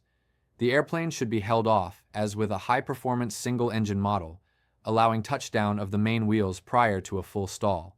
Under favorable wind and runway conditions, the nose wheel can be held off for best aerodynamic braking. Even as the nose wheel is gently lowered to the runway center line, continued elevator back pressure greatly assists the wheel brakes in stopping the airplane. If runway length is critical, or with a strong crosswind, or if the surface is contaminated with water, ice, or snow, it is undesirable to rely solely on aerodynamic braking after touchdown. The full weight of the airplane should be placed on the wheels as soon as practicable. The wheel brakes are more effective than aerodynamic braking alone in decelerating the airplane. Once on the ground, elevator back pressure should be used to place additional weight on the main wheels. When necessary, wing flap retraction also adds additional weight to the wheels and improves braking effectivity. Flap retraction during the landing rollout is discouraged, however, unless there is a clear operational need. It should not be accomplished as routine with each landing. Some multi-engine airplanes, particularly those of the cabin class variety, can be flown through the round-out and touchdown with a small amount of power. This is an acceptable technique to prevent high sink rates and to cushion the touchdown. The pilot should keep in mind, however, that the primary purpose in landing is to get the airplane down and stopped. This technique should only be attempted when there is a generous margin of runway length. As propeller blast flows directly over the wings, lift, as well as thrust, is produced. The pilot should taxi clear of the runway as soon as speed and safety permit, and then accomplish the after-landing checklist. Ordinarily, no attempt should be made to retract the wing flaps or perform other checklist duties until the airplane has been brought to a halt when clear of the active runway.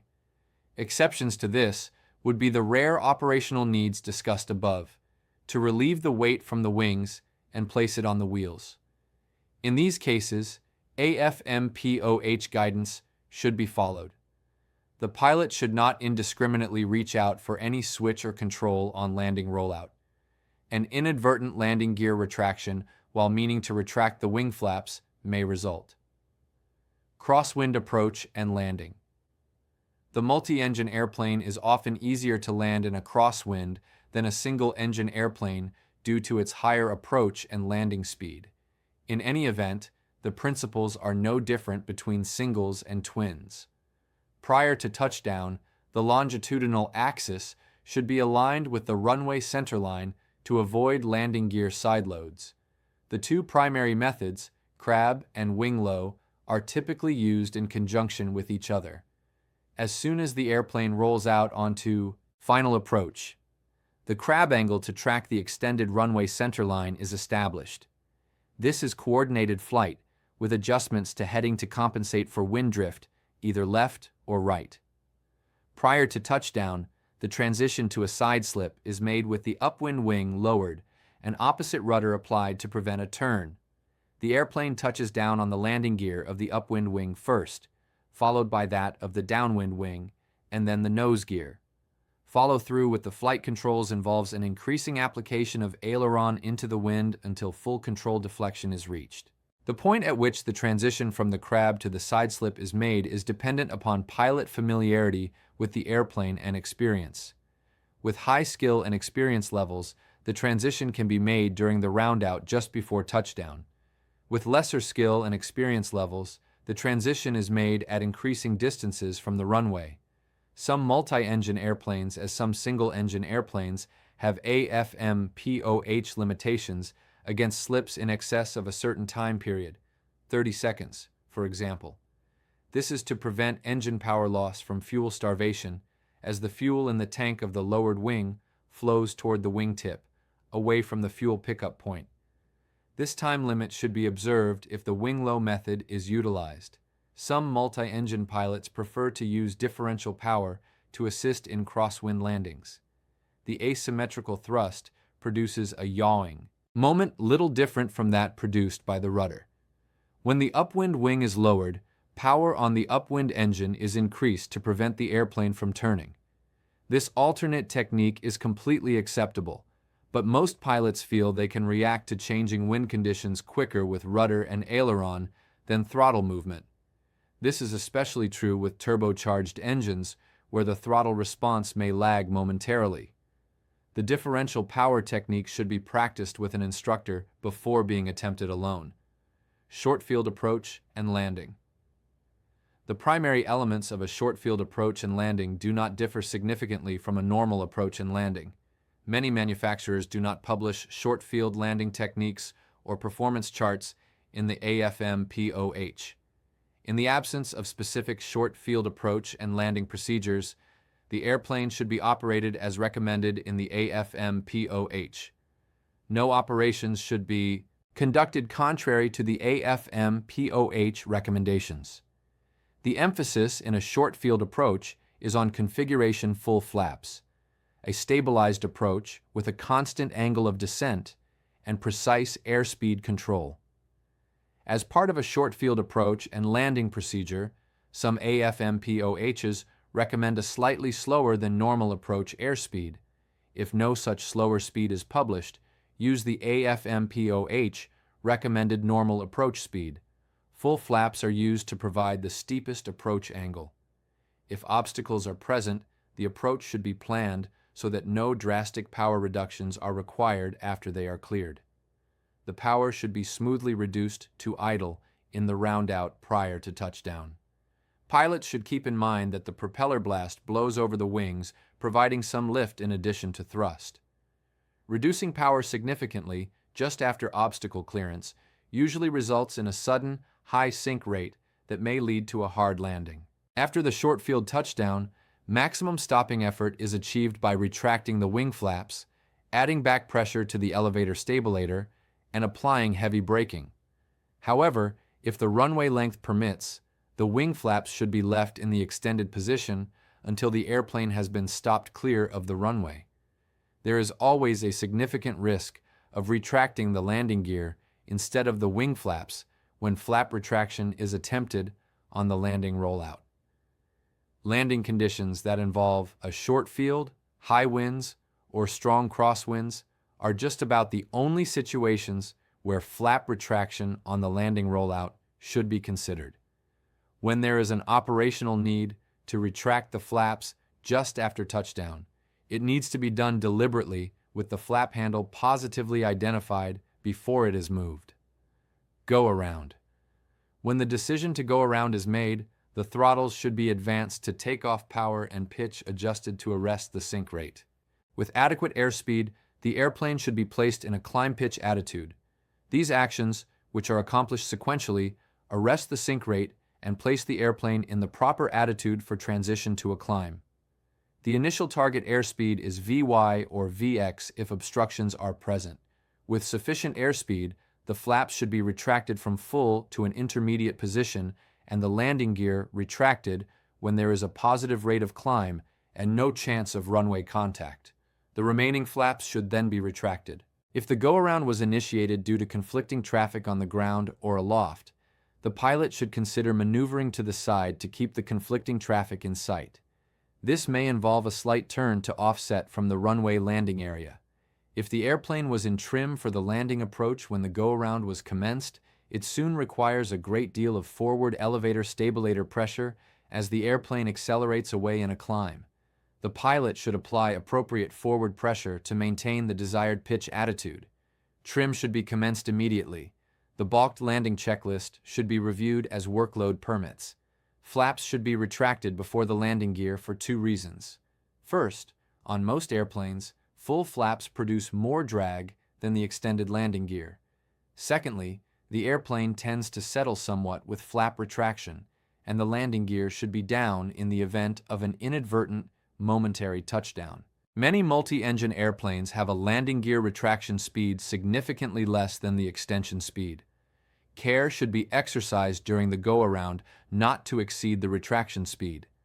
If the pilot desires to return for a landing, it is essential to re-accomplish the entire before landing checklist. An interruption to a pilot's habit patterns, such as a go-around, is a classic scenario for a subsequent gear-up landing. The preceding discussion about performing a go-around assumes that the maneuver was initiated from normal approach speeds or faster. If the go-around was initiated from a low airspeed, the initial pitch up to a climb attitude should be tempered with the necessity to maintain adequate flying speed throughout the maneuver. Examples of where this applies include a go-around initiated from the landing round out or recovery from a bad bounce, as well as a go-around initiated due to an inadvertent approach to a stall. The first priority is always to maintain control and obtain adequate flying speed. A few moments of level or near-level flight may be required as the airplane accelerates up to climb speed. Engine inoperative flight principles. There are 2 main considerations for OEI operations performance and control. Multi-engine pilots learn to operate the airplane for maximum rate of climb performance at the blue radial indicated airspeed by training to fly without sideslip. Pilots also learn to recognize and recover from loss of directional control associated with the red radial indicated airspeed by performing a VMC demonstration. Since the object of a VMC demonstration is not performance, sideslip occurs during the maneuver.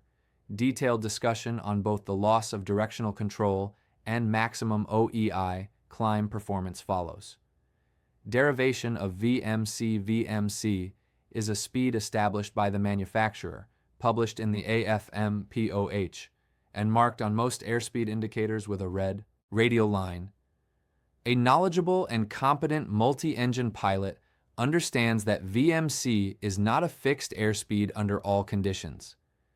VMC is a fixed airspeed only for the very specific set of circumstances under which it was determined during aircraft certification. In reality, VMC varies with a variety of factors as outlined below. The VMC noted in practice and demonstration or in actual OEI operation could be less or even greater than the published value, depending on conditions and pilot technique. Historically, in aircraft certification, VMC is the sea-level calibrated airspeed at which, when the critical engine is suddenly made inoperative, it is possible to maintain control of the airplane with that engine still inoperative and then maintain straight flight at the same speed with an angle of bank not more than 5 degrees. The foregoing refers to the determination of VMC under dynamic conditions. This technique is only used by highly experienced test pilots during aircraft certification. It is unsafe to be attempted outside of these circumstances. In aircraft certification, there is also a determination of VMC under static or steady-state conditions. If there is a difference between the dynamic and static speeds, the higher of the two is published as VMC. The static determination is simply the ability to maintain straight flight at VMC with a bank angle of not more than 5 degrees. This more closely resembles the VMC demonstration task in the practical test for a multi-engine rating. The AFM-POH published VMC is determined with the critical engine inoperative. The critical engine is the engine whose failure had the most adverse effect on directional control. On twins with each engine rotating in conventional clockwise rotation as viewed from the pilot's seat, the critical engine will be the left engine. Multi-engine airplanes are subject to P-factor just as single-engine airplanes are. The descending propeller blade of each engine will produce greater thrust than the ascending blade when the airplane is operated under power and at positive angles of attack. The descending propeller blade of the right engine is also a greater distance from the center of gravity, and therefore has a longer moment arm than the descending propeller blade of the left engine. As a result, failure of the left engine will result in the most asymmetrical thrust, adverse yaw, as the right engine will be providing the remaining thrust. Many twins are designed with a counter-rotating right engine. With this design, the degree of asymmetrical thrust is the same with either engine inoperative. No engine is more critical than the other, and a VMC demonstration may be performed with either engine windmilling. The following bullets describe the way several factors affect VMC speed for those multi-engine airplanes often used during training, which were certified in accordance with Historical 14 CFR Part 23, Section 23.149. They also describe the conditions used to determine the manufacturer's published speed. Historically, in aircraft certification, dynamic VMC has been determined under the following conditions outlined in Historical 14 CFR Part 23, Section 23.149. Maximum available takeoff power initially on each engine section, 23.149B1. VMC increases as power is increased on the operating engine. With normally aspirated engines, VMC is highest at takeoff, power and sea level, and decreases with altitude. With turbocharged engines, takeoff power, and therefore VMC, remains constant with increases in altitude up to the engine's critical altitude, the altitude where the engine can no longer maintain 100% power. Above the critical altitude, VMC decreases just as it would with a normally aspirated engine whose critical altitude is sea level. In order to avoid accidents, test pilots conduct VMC tests at a variety of altitudes, and the results of those tests are then extrapolated to a single sea level value.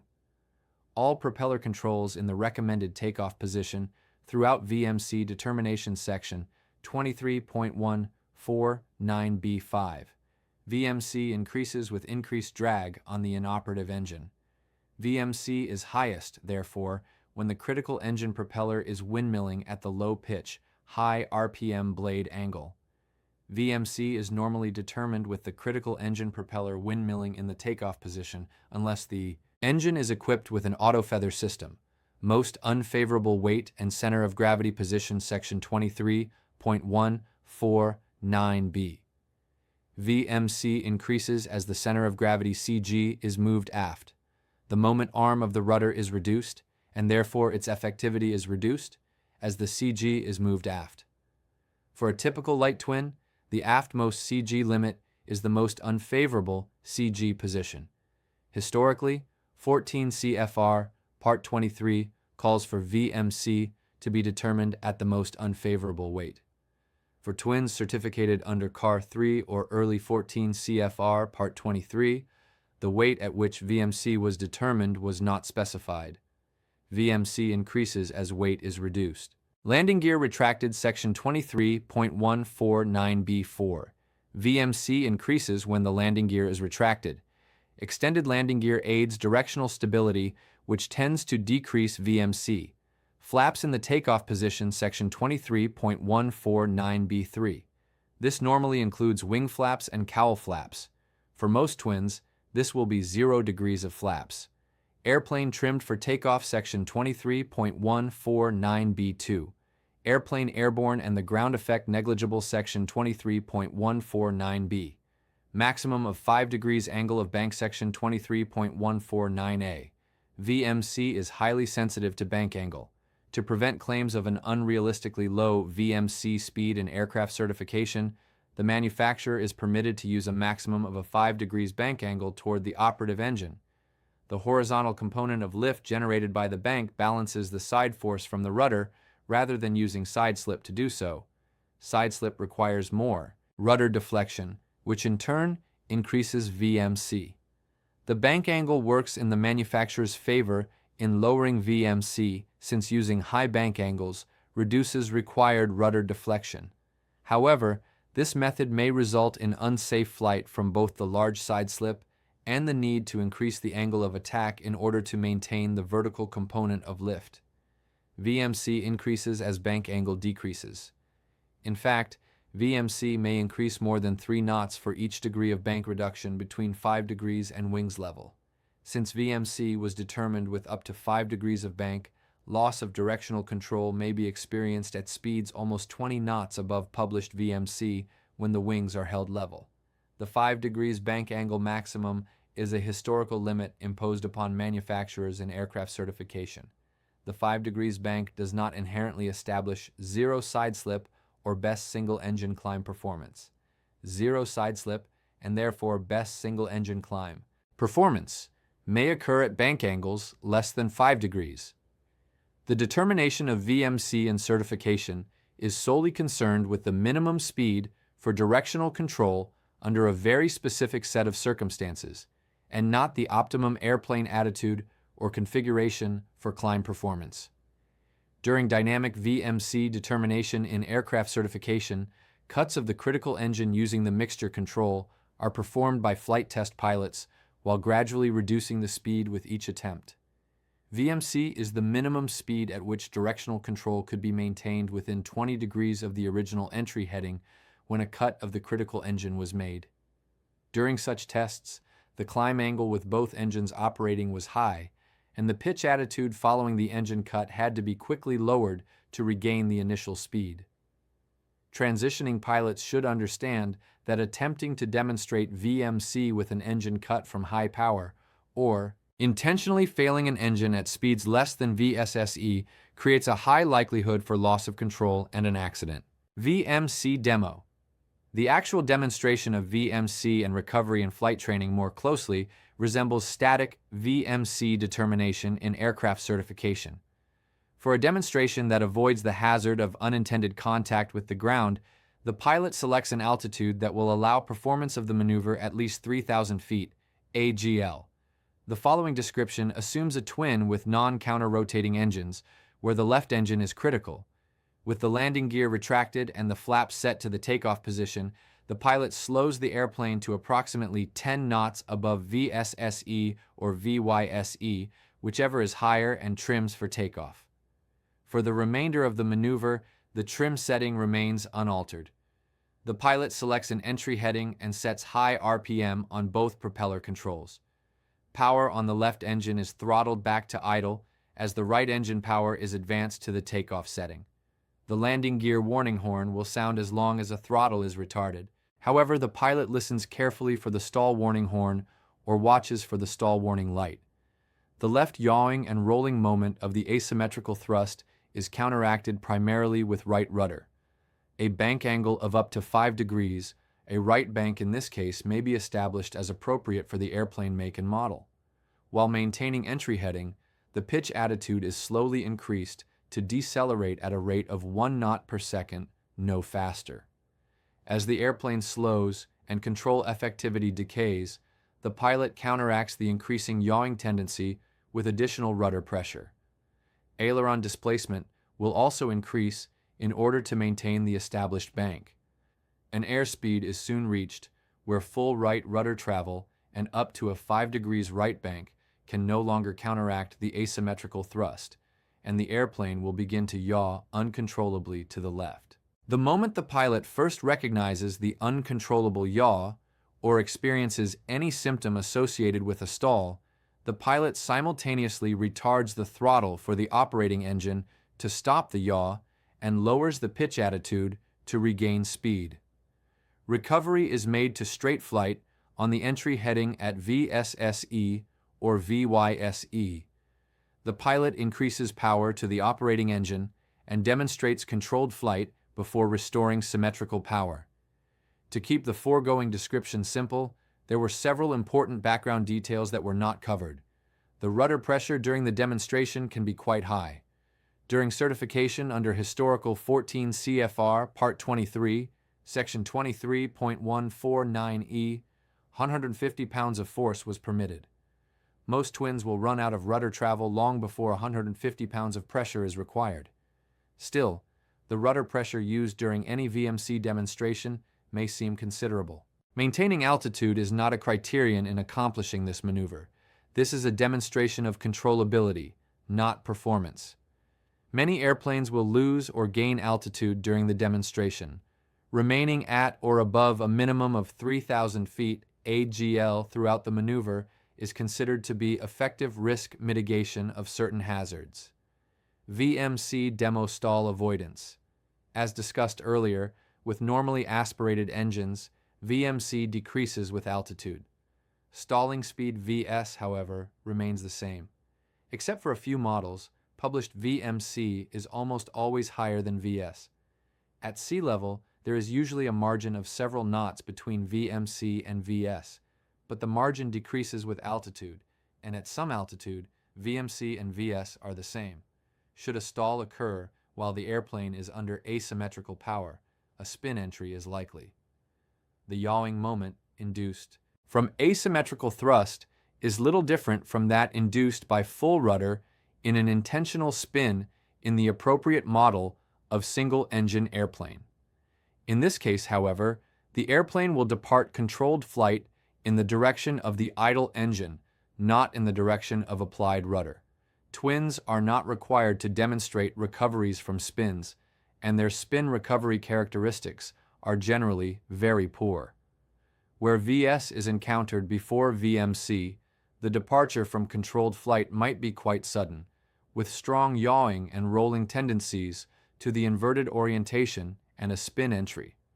Therefore, during a VMC demonstration, if there are any symptoms of an impending stall, such as a stall warning light or horn, airframe or elevator buffet, or sudden loss of control effectiveness, the pilot should terminate the maneuver immediately by reducing the angle of attack as the throttle is retarded and return the airplane to the entry airspeed. Note that noise within the flight deck may mask the sound of the stall warning horn. While the VMC demonstration shows the earliest onset of a loss of directional control when performed in accordance with the foregoing procedures, avoid a stalled condition. Avoid stalls with asymmetrical thrust, such that the VMC demonstration does not degrade into a single-engine stall. A VMC demonstration that is allowed to degrade into a single-engine stall with high asymmetrical thrust may result in an unrecoverable loss of control and a fatal accident. An actual demonstration of VMC may not be possible under certain conditions of density altitude or with airplanes whose VMC is equal to or less than VS. Under those circumstances, as a training technique, a demonstration of VMC may safely be conducted by artificially limiting rudder travel to simulate maximum available rudder. A speed well above VS, approximately 20 knots, is recommended when limiting rudder travel. The rudder limiting technique avoids the hazards of spinning as a result of stalling with high asymmetrical power, yet is effective in demonstrating the loss of directional control. To reduce the risk of a loss of control, avoid performing any VMC demonstration from a high-pitch attitude with both engines operating and then reducing power on one engine. OEI climb performance. Best OEI climb performance is obtained at VYSE with maximum available power and minimum drag. After the flaps and landing, gear have been retracted and the propeller of the failed engine feathered. A key element in best climb performance is minimizing side slip. For any airplane, side slip can be confirmed through the use of a yaw string. A yaw string is a piece of string or yarn approximately 18 to 36 inches in length taped to the base of the windshield or to the nose near the windshield along the airplane's centerline. In two engine-coordinated flight, the relative wind causes the string to align itself with the longitudinal axis of the airplane, and it positions itself straight up the center of the windshield. This is zero side slip. Experimentation with slips and skids vividly displays the location of the relative wind. A particular combination of aileron and rudder also establishes zero side slip during OEI flight. Adequate altitude, flying speed, and caution should be maintained if attempting these maneuvers. With a single-engine airplane or a multi-engine airplane with both engines operative, side slip is eliminated when the ball of the turn and bank instrument is centered. This is a condition of zero side slip, and the airplane is presenting its smallest possible profile to the relative wind. As a result, drag is at its minimum. Pilots know this as coordinated flight. In a multi-engine airplane with an inoperative engine, the centered ball is no longer the indicator of zero side slip due to asymmetric thrust. In fact, there is no flight deck instrument that directly indicates conditions for zero side slip. In the absence of a yaw string, the pilot needs to place the airplane at a predetermined bank angle and ball position. Since the AFM-POH performance charts for one engine in operative flight were determined at zero side slip, this technique should be used to obtain the charted OEI performance. There are two different control inputs that can be used to counteract the asymmetric thrust of a failed engine. 1. Yaw from the rudder. 2. The horizontal component of lift that results from bank with the ailerons. Used individually, neither is correct. Used together in the proper combination, zero side slip and best climb performance are achieved. 3 different scenarios of airplane control inputs are presented below. The first 2 are not correct and can increase the risk of a loss of control. They are presented to illustrate the reasons for the zero side slip approach to best climb performance. 1. Engine in operative flight with wings level and ball centered requires large rudder input toward the operative engine. The result is a moderate side slip toward the inoperative engine. Climb performance is reduced by the moderate side slip. With wings level, VMC is significantly higher than published, as there is no horizontal component of lift available to help the rudder combat asymmetrical thrust. 2. Engine in operative flight using ailerons alone requires an 8 to 10 degrees bank angle toward the operative engine. This assumes no rudder input, the ball is displaced well toward the operative engine, and climb performance is greatly reduced by the large side slip toward the operative engine. Due to the increased risk of loss of control, instructors should not normally demonstrate this. 3. Rudder and ailerons used together in the proper combination result in a bank of approximately 2 degrees toward the operative engine. The ball is displaced approximately 1/3 to 1/2 toward the operative engine. The result is zero side slip and maximum climb performance. Any attitude other than zero side slip increases drag, decreasing performance. VMC under these circumstances is higher than published, as less than the 5 degrees bank certification limit is employed. When bank angle is plotted against climb performance for a hypothetical twin, zero side slip results in the best, however marginal, climb performance or the least rate of descent. Whether the airplane can climb depends on the weight of the airplane, density, altitude, and pilot technique. If the pilot uses zero bank, all rudder to counteract yaw, climb performance degrades as a result of moderate side slip. Using bank angle alone, no rudder severely degrades climb performance as a result of a large side slip. The precise condition of zero side slip bank angle and ball position varies slightly from model to model and with available power and airspeed. If the airplane is not equipped with counter-rotating propellers, it also varies slightly with the engine failed due to P factor. The foregoing zero side slip recommendations apply to reciprocating engine multi-engine airplanes flown at VYSE with the inoperative engine feathered. The zero side slip ball position for straight flight is also the zero side slip position for turning flight. The actual bank angle for zero side slip varies among airplanes from 1 1/2 to 2 1/2 degrees. The position of the ball varies from 1/3 to 1/2 of a ball width from instrument center toward the operative engine. During certain flight training scenarios, pilots and instructors simulate propeller feathering. Zero thrust means the pilot sets power on one engine such that drag from its rotating propeller equals that of a stopped feathered propeller. With an engine set to zero thrust or feathered and the airplane slowed to VYSE, A climb with maximum power on the remaining engine reveals the precise bank angle and ball deflection required for zero side slip and best climb performance. Again, if a yaw string were present, it aligns itself vertically on the windshield as an indication of zero side slip. There are very minor changes from this attitude depending upon the engine failed with non-counter-rotating propellers, power available, airspeed, and weight.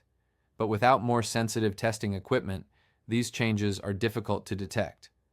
The only significant difference would be the pitch attitude required to maintain VYSE under different density altitude, power available, and weight conditions. Low-altitude engine failure scenarios. In OEI flight at low altitudes and airspeeds, such as the initial climb after takeoff, pilots should operate the airplane so as to guard against the three major accident factors: 1 loss of directional control, 2 loss of performance, and 3 loss of flying speed. All have equal potential to be lethal. Loss of flying speed is not a factor, however, when the airplane is operated with due regard for directional control and performance. A takeoff or go-around is the most critical time to suffer an engine failure. The airplane will be slow, close to the ground, and may even have landing gear and flaps extended. Altitude and time is minimal. Until feathered, the propeller of the failed engine is windmilling, producing a great deal of drag and yawing tendency. Airplane climb performance is marginal or even non-existent, and obstructions may lie ahead. An emergency contingency plan and safety brief should be clearly understood well before the takeoff roll commences. An engine failure before a predetermined airspeed or point results in an aborted takeoff. An engine failure after a certain airspeed and point, with the gear up and climb performance assured, result in a continued takeoff. With loss of an engine, it is paramount to maintain airplane control and comply with the manufacturer's recommended emergency procedures. Complete failure of one engine shortly after takeoff can be broadly categorized into one of 3 following scenarios. Landing gear down. If the engine failure occurs prior to selecting the landing gear to the UP position, keep the nose as straight as possible, close both throttles, adjust pitch attitude to maintain adequate airspeed, and descend to the runway. Concentrate on a normal landing and do not force the aircraft on the ground. Land on the remaining runway or overrun. Depending upon how quickly the pilot reacts to the sudden yaw, the airplane may run off the side of the runway by the time action is taken. There are really no other practical options. As discussed earlier, the chances of maintaining directional control while retracting the flaps, if extended, landing gear, feathering the propeller, and accelerating are minimal. On some airplanes with a single engine-driven hydraulic pump, failure of that engine means the only way to raise the landing gear is to allow the engine to windmill or to use a hand pump. This is not a viable alternative during takeoff. Landing gear control. Selected up, single engine climb performance. Inadequate. When operating near or above the single engine ceiling and an engine failure is experienced shortly after liftoff, a landing needs to be accomplished on whatever essentially lies ahead. There is also the option of continuing ahead, in a descent at VYSE, with the remaining engine producing power, as long as the pilot is not tempted to remain airborne beyond the airplane's performance capability. Remaining airborne and bleeding off airspeed in a futile attempt to maintain altitude is almost invariably fatal. Landing under control is paramount. The greatest hazard in a single-engine takeoff is attempting to fly when it is not within the performance capability of the airplane to do so. An accident is inevitable. Analysis of engine failures on takeoff reveals a very high success rate of off-airport engine inoperative landings when the airplane is landed under control. Analysis also reveals a very high fatality rate in stall spin accidents when the pilot attempts flight beyond the performance capability of the airplane. As mentioned previously, if the airplane's landing gear retraction mechanism is dependent upon hydraulic pressure from a certain engine-driven pump, failure of that engine can mean a loss of hundreds of feet of altitude as the pilot either windmills the engine to provide hydraulic pressure to raise the gear or raises it manually with a backup pump. Landing gear control. Selected up, single engine climb performance adequate.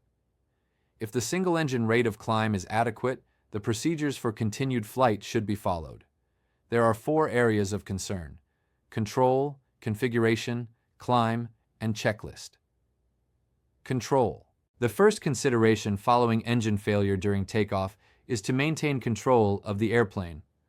Maintaining directional control with prompt and often aggressive rudder application and stopping the yaw is critical to the safety of flight.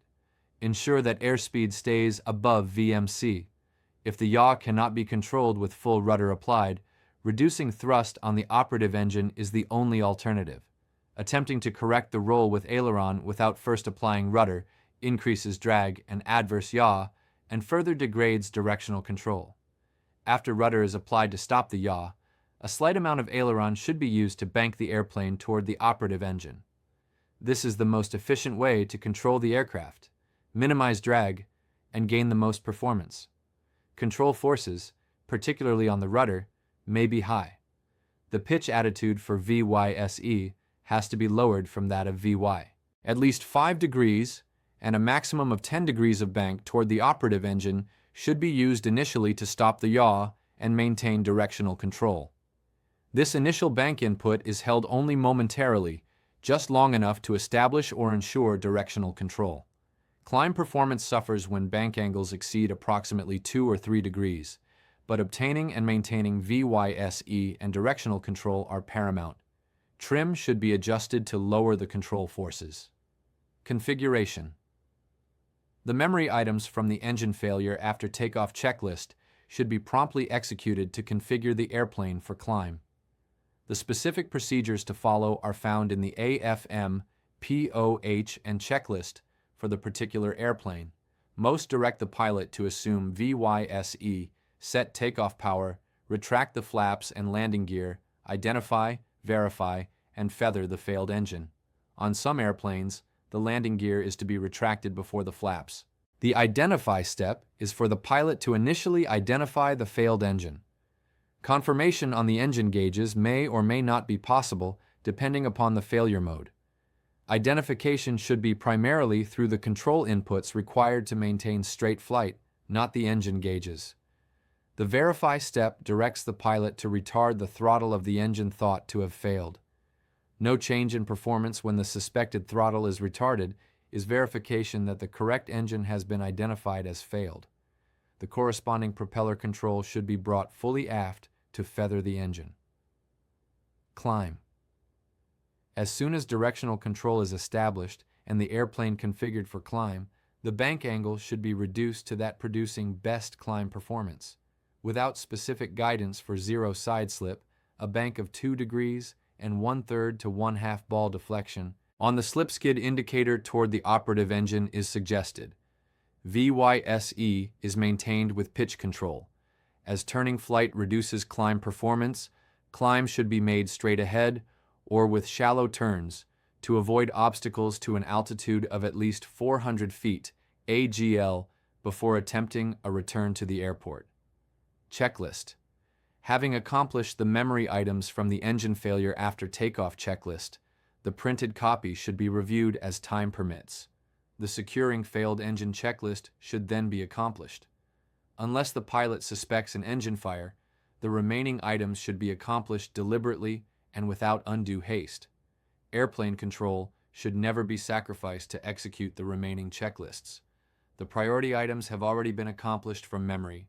Other than closing the cowl flap of the failed engine, none of these items, if left undone, adversely affect airplane climb performance.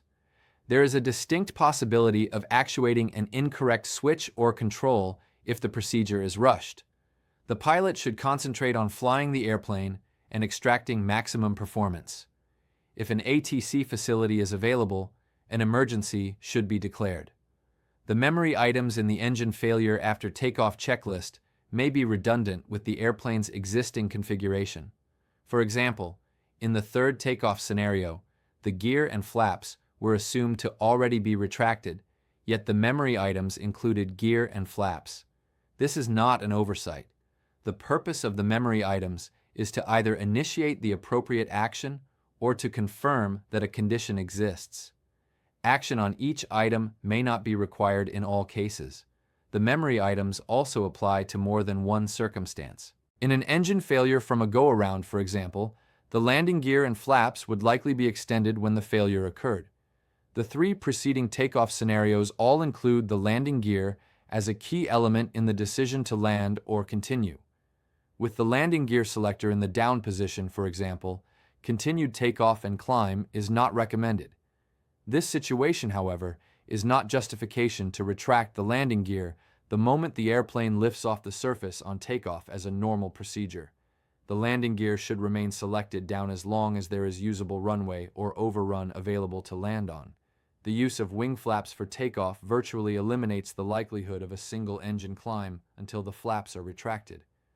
There are two time-tested memory aids the pilot may find useful in dealing with engine-out scenarios. The first, dead foot dead engine, is used to assist in identifying the failed engine. Depending on the failure mode, the pilot will not be able to consistently identify the failed engine in a timely manner from the engine gauges. In maintaining directional control, however, rudder pressure is exerted on the side left or right of the airplane with the operating engine. Thus, the dead foot is on the same side as the dead engine. Variations on this saying include idle foot idle engine and working foot working engine. The second memory aid has to do with climb performance. The phrase raise the dead is a reminder that the best climb performance is obtained with a very shallow bank, about 2 degrees toward the operating engine. Therefore, the inoperative or dead engine should be raised with a very slight bank. Not all engine failures result in complete power loss. If there is a performance loss when the throttle of the affected engine is retarded, some power is still available. In this case, the pilot may consider allowing the engine to run until the airplane reaches a safe altitude and airspeed for single-engine flight. While shutdown of a malfunctioning engine may prevent additional damage to the engine in certain circumstances, shutting down an engine that can still produce partial power may increase risk for an accident. Engine failure. During flight, engine failures well above the ground are handled differently than those occurring at lower speeds and altitudes. Cruise airspeed allows better airplane control and altitude, which may permit time for a possible diagnosis and remedy of the failure. Maintaining airplane control, however, is still paramount. Airplanes have been lost at altitude due to apparent fixation on the engine problem to the detriment of flying the airplane. Not all engine failures or malfunctions are catastrophic in nature, catastrophic meaning a major mechanical failure that damages the engine and precludes further engine operation. Many cases of power loss are related to fuel starvation, where restoration of power may be made with the selection of another tank. An orderly inventory of gauges and switches may reveal the problem. Carburetor heat or alternate air can be selected. The affected engine may run smoothly on just one magneto or at a lower power setting. Altering the mixture may help. If fuel vapor formation is suspected, fuel boost pump operation may be used to eliminate flow and pressure fluctuations. Although it is a natural desire among pilots to save an ailing engine with a precautionary shutdown, the engine should be left running if there is any doubt as to needing it for further safe flight. Catastrophic failure accompanied by heavy vibration, smoke, blistering paint, or large trails of oil, on the other hand, indicate a critical situation. The affected engine should be feathered and the securing failed engine checklist completed. The pilot should divert to the nearest suitable airport and declare an emergency with ATC for priority handling. Fuel crossfeed is a method of getting fuel from a tank on one side of the airplane to an operating engine on the other. Crossfeed is used for extended single-engine operation. If a suitable airport is close at hand, there is no need to consider crossfeed, if prolonged. Flight on a single engine is inevitable due to airport non-availability, then crossfeed allows use of fuel that would otherwise be unavailable to the operating engine. It also permits the pilot to balance the fuel consumption to avoid an out-of-balance wing heaviness. The AFMPOH procedures for crossfeed vary widely. Thorough fuel system knowledge is essential if crossfeed is to be conducted. Fuel selector positions and fuel boost pump usage for crossfeed differ greatly among multi-engine airplanes. Prior to landing, crossfeed should be terminated and the operating engine returned to its main tank fuel supply. If the airplane is above its single-engine absolute ceiling at the time of engine failure, it slowly loses altitude.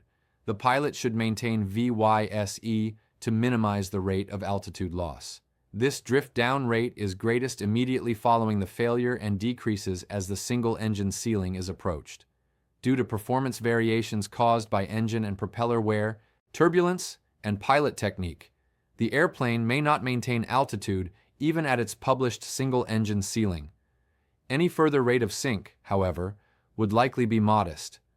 An engine failure in a descent or other low power setting can be deceiving. The dramatic yaw and performance loss is absent. At very low power settings, the pilot may not even be aware of a failure.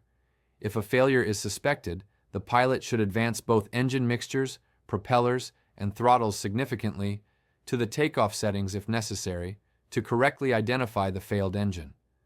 The power on the operative engine can always be reduced later. Engine inoperative approach and landing. The approach and landing with OEI is essentially the same as a two-engine approach and landing. The traffic pattern should be flown at similar altitudes, airspeeds, and key positions as a two-engine approach. The differences are the reduced power available and the fact that the remaining thrust is asymmetrical. A higher than normal power setting is necessary on the operative engine. With adequate airspeed and performance, the landing gear can still be extended on the downwind leg, in which case it should be confirmed down, no later than abeam, the intended point of landing. Performance permitting, initial extension of wing flaps, typically 10 degrees, and a descent from pattern altitude can also be initiated on the downwind leg. The airspeed should be no slower than VYSE.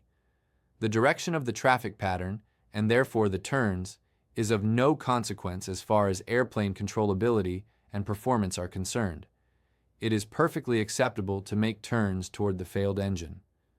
On the base leg, if performance is adequate, the flaps may be extended to an intermediate setting, typically 25 degrees. If the performance is inadequate, as measured by decay in airspeed or high sink rate, delay further flap extension until closer to the runway. VYSE is still the minimum airspeed to maintain. On final approach, a normal 3 degrees glide path to a landing is desirable. Visual approach slope indicator VASI or other vertical path lighting aids should be utilized if available.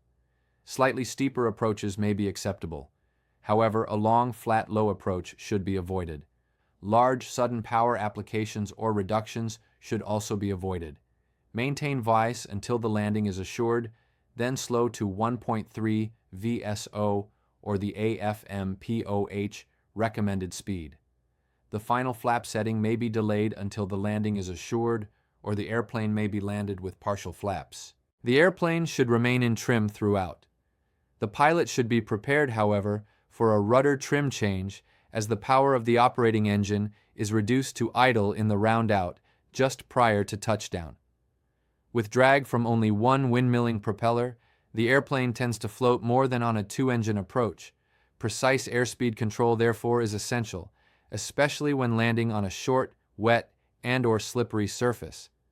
Some pilots favor resetting the rudder trim to neutral on final and compensating for yaw by holding rudder pressure for the remainder of the approach. This eliminates the rudder trim change close to the ground as the throttle is closed during the round out for landing. This technique eliminates the need for groping for the rudder trim and manipulating it to neutral during final approach, which many pilots find to be highly distracting. AFM/POH recommendations or personal preference should be used. A single engine go-around on final approach may not be possible. As a practical matter in single engine approaches, once the airplane is on final approach with landing gear and flaps extended, it is committed to land on the intended runway, on another runway, a taxiway, or grassy infield. Most light twins do not have the performance to climb on one engine with landing gear and flaps extended. Considerable altitude is lost while maintaining VYC and retracting landing gear and flaps. Losses of 500 feet or more are not unusual. If the landing gear has been lowered with an alternate means of extension, retraction may not be possible, virtually negating any climb capability. Multi-engine training considerations. Flight training in a multi-engine airplane can be safely accomplished if both the instructor and the learner consider the following factors. The participants should conduct a pre-flight briefing of the objectives, maneuvers, expected learner actions, and completion standards before the flight begins. A clear understanding exists as to how simulated emergencies will be introduced and what action the learner is expected to take. The introduction, practice, and testing of emergency procedures has always been a sensitive subject. Surprising a multi-engine learner with an emergency without a thorough briefing beforehand creates a hazardous condition. Simulated engine failures, for example, can very quickly become actual emergencies or lead to loss of the airplane when approached carelessly. Stall spin accidents in training for emergencies rival the number of stall spin accidents from actual emergencies. The training risk normally gets mitigated by a briefing. Pulling circuit breakers is not recommended for training purposes and can lead to a subsequent gear-up landing. Many normal, abnormal, and emergency procedures can be introduced and practiced in the airplane as it sits on the ground without the engines running. In this respect, the airplane is used as a procedures trainer. The value of this training may be substantial. The engines do not have to be operating for real learning to occur. Upon completion of a training session, care should be taken to restore items to their proper positions. Pilots who do not use a checklist effectively will be at a significant disadvantage in multi-engine airplanes. Use of the checklist is essential to safe operation of airplanes, and it is risky to conduct a flight without one. The manufacturer's checklist or an aftermarket checklist that conforms to the manufacturer's procedures for the specific make, model, and model year may be used. If there is a procedural discrepancy between the checklist and the AFM-POH, then the AFM-POH always takes precedence. Certain immediate action items, such as a response to an engine failure in a critical phase of flight, are best committed to memory. After they are accomplished, and as workload permits, the pilot can compare the action taken with a checklist. Simulated engine failures during the takeoff ground roll may be accomplished with the mixture control. The simulated failure should be introduced at a speed no greater than 50% of VMC. If a learner does not react promptly by retarding both throttles, the instructor can always pull the other mixture. The FAA recommends that all in-flight simulated engine failures below 3,000 feet, AGL, be introduced with a smooth reduction of the throttle. Thus, the engine is kept running and is available for instant use if necessary. Smooth throttle reduction avoids abusing the engine and possibly causing damage. Simulation of in-flight engine failures below VSSE introduces a very high and unnecessary training risk. If the engines are equipped with dynamic crankshaft counterweights, it is essential to make throttle reductions for simulated failures smoothly. Other areas leading to dynamic counterweight damage include high RPM and low manifold pressure combinations, overboosting, and propeller feathering. Severe damage or repetitive abuse to counterweights will eventually lead to engine failure. Dynamic counterweights are found on larger, more complex engines.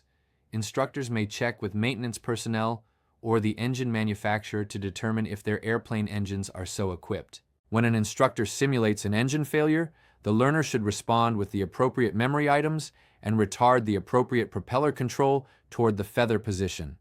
Assuming zero thrust will be set, the instructor promptly moves the propeller control forward and sets the appropriate manifold pressure and RPM.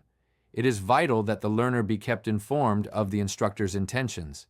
At this point, the instructor may say words to the effect, "I have the right engine, you have the left. I have set zero thrust, and the right engine is simulated feathered." Any ambiguity as to who is operating what systems or controls increases the likelihood of an unintended outcome. Following a simulated engine failure, the instructor cares for the failed engine just as the learner cares for the operative engine. If zero thrust is set to simulate a feathered propeller, the cowl flap is normally closed and the mixture leaned. An occasional clearing of the engine is also desirable. If possible, avoid high-power applications immediately following a prolonged cool-down at a zero-thrust power setting. A competent flight instructor teaches the multi-engine learner about the critical importance of feathering the propeller in a timely manner should an actual engine failure situation ever be encountered. A windmilling propeller, in many cases, has given the improperly trained multi-engine pilot the mistaken perception that the engine is still developing useful thrust, resulting in a psychological reluctance to feather, as feathering results in cessation of propeller rotation. The flight instructor should spend ample time demonstrating the difference in the performance capabilities of the airplane with a simulated feathered propeller zero thrust as opposed to a windmilling propeller. Actual and safe propeller feathering for training is performed at altitudes and positions where safe landings on established airports may be readily accomplished if the propeller will not unfeather. Plan unfeathering and restart to be completed no lower than 3,000 feet AGL. At certain elevations and with many popular multi-engine training airplanes, this may be above the single-engine service ceiling and level flight will not be possible. Repeated feathering and unfeathering is hard on the engine and airframe and is done as necessary to ensure adequate training. The FAA's Airman Certification Standards for a multi-engine class rating contains a task for feathering and unfeathering of one propeller during flight in airplanes in which it is safe to do so. While much of this chapter has been devoted to the unique flight characteristics of a multi-engine airplane with one engine inoperative, the modern, well-maintained reciprocating engine is remarkably reliable. When training in an airplane, initiation of a simulated engine inoperative emergency at low altitude normally occurs at a minimum of 400 feet AGL to mitigate the risk involved and only after the learner has successfully mastered engine inoperative procedures at higher altitudes. Initiating a simulated low-altitude engine inoperative emergency in the airplane at extremely low altitude, immediately after liftoff, or below VSSE, creates a situation where there are non-existent safety margins. For training in maneuvers that would be hazardous in flight, or for initial and recurrent qualification in an advanced multi-engine airplane, consider a simulator training center or manufacturer's training course. Comprehensive training manuals and classroom instruction are available along with system training aids, audio, visuals, and flight training devices and simulators. Training under a wide variety of environmental and aircraft conditions is available through simulation. Emergency procedures that would be either dangerous or impossible to accomplish in an airplane can be done safely and effectively in a flight training device or simulator. The flight training device or simulator need not necessarily duplicate the specific make and model of airplane to be useful. Highly effective instruction can be obtained in training devices for other makes and models, as well as generic training devices. The majority of multi-engine training is conducted in 4 to 6 place airplanes at weights significantly less than maximum. Single-engine performance, particularly at low-density altitudes, may be deceptively good. To experience the performance expected at higher weights, altitudes, and temperatures, the instructor may occasionally artificially limit the amount of manifold pressure available on the operative engine. Airport operations above the single-engine ceiling can also be simulated in this manner. Avoid loading the airplane with passengers to practice emergencies at maximum takeoff weight, since this practice creates an unnecessary training hazard. The use of the touch-and-go landing and takeoff in multi-engine flight training has always been somewhat controversial. The value of the learning experience may be offset by the hazards of reconfiguring the airplane for takeoff in extremely limited time, as well as the loss of the follow-through ordinarily experienced in a full-stop landing. Touch-and-goes are not recommended during initial aircraft familiarization in multi-engine airplanes. If touch and goes are to be performed at all, the learner and instructor responsibilities should be carefully briefed prior to each flight. Following touchdown, the learner will ordinarily maintain directional control while keeping the left hand on the yoke and the right hand on the throttles. The instructor resets the flaps and trim and announces when the airplane has been reconfigured. The multi-engine airplane uses considerably more runway to perform a touch and go than a single-engine airplane. A full stop taxi back landing is preferable during initial familiarization. Solo touch and goes in twins are strongly discouraged. Chapter Summary. Small multi-engine airplanes handle much like single-engine airplanes as long as both engines are functioning normally. A competent multi-engine pilot, however, acquires the additional knowledge, risk mitigation strategies, and practical skills required to fly a multi-engine airplane in case a loss of thrust from one engine actually occurs. In that case, the pilot will be able to take appropriate action, leading to a safe outcome. Much of this chapter discussed loss of directional control. How to obtain the best performance with an inoperative engine was also described in detail. These two considerations correspond to the red radial line, VMC, and the blue radial line, VYSE, on the airspeed indicator. The actions a pilot takes when dealing with stalls, VMC, or best performance vary greatly. Understanding these concepts, knowing how to mitigate the risks, and possessing the skills to handle an engine failure in a variety of situations allows a pilot to enjoy the increased performance and safety provided when flying a multi-engine airplane. Hope you enjoyed this chapter of the Airplane Flying Handbook. Subscribe to Flying for Hours for more free pilot training. Happy flying!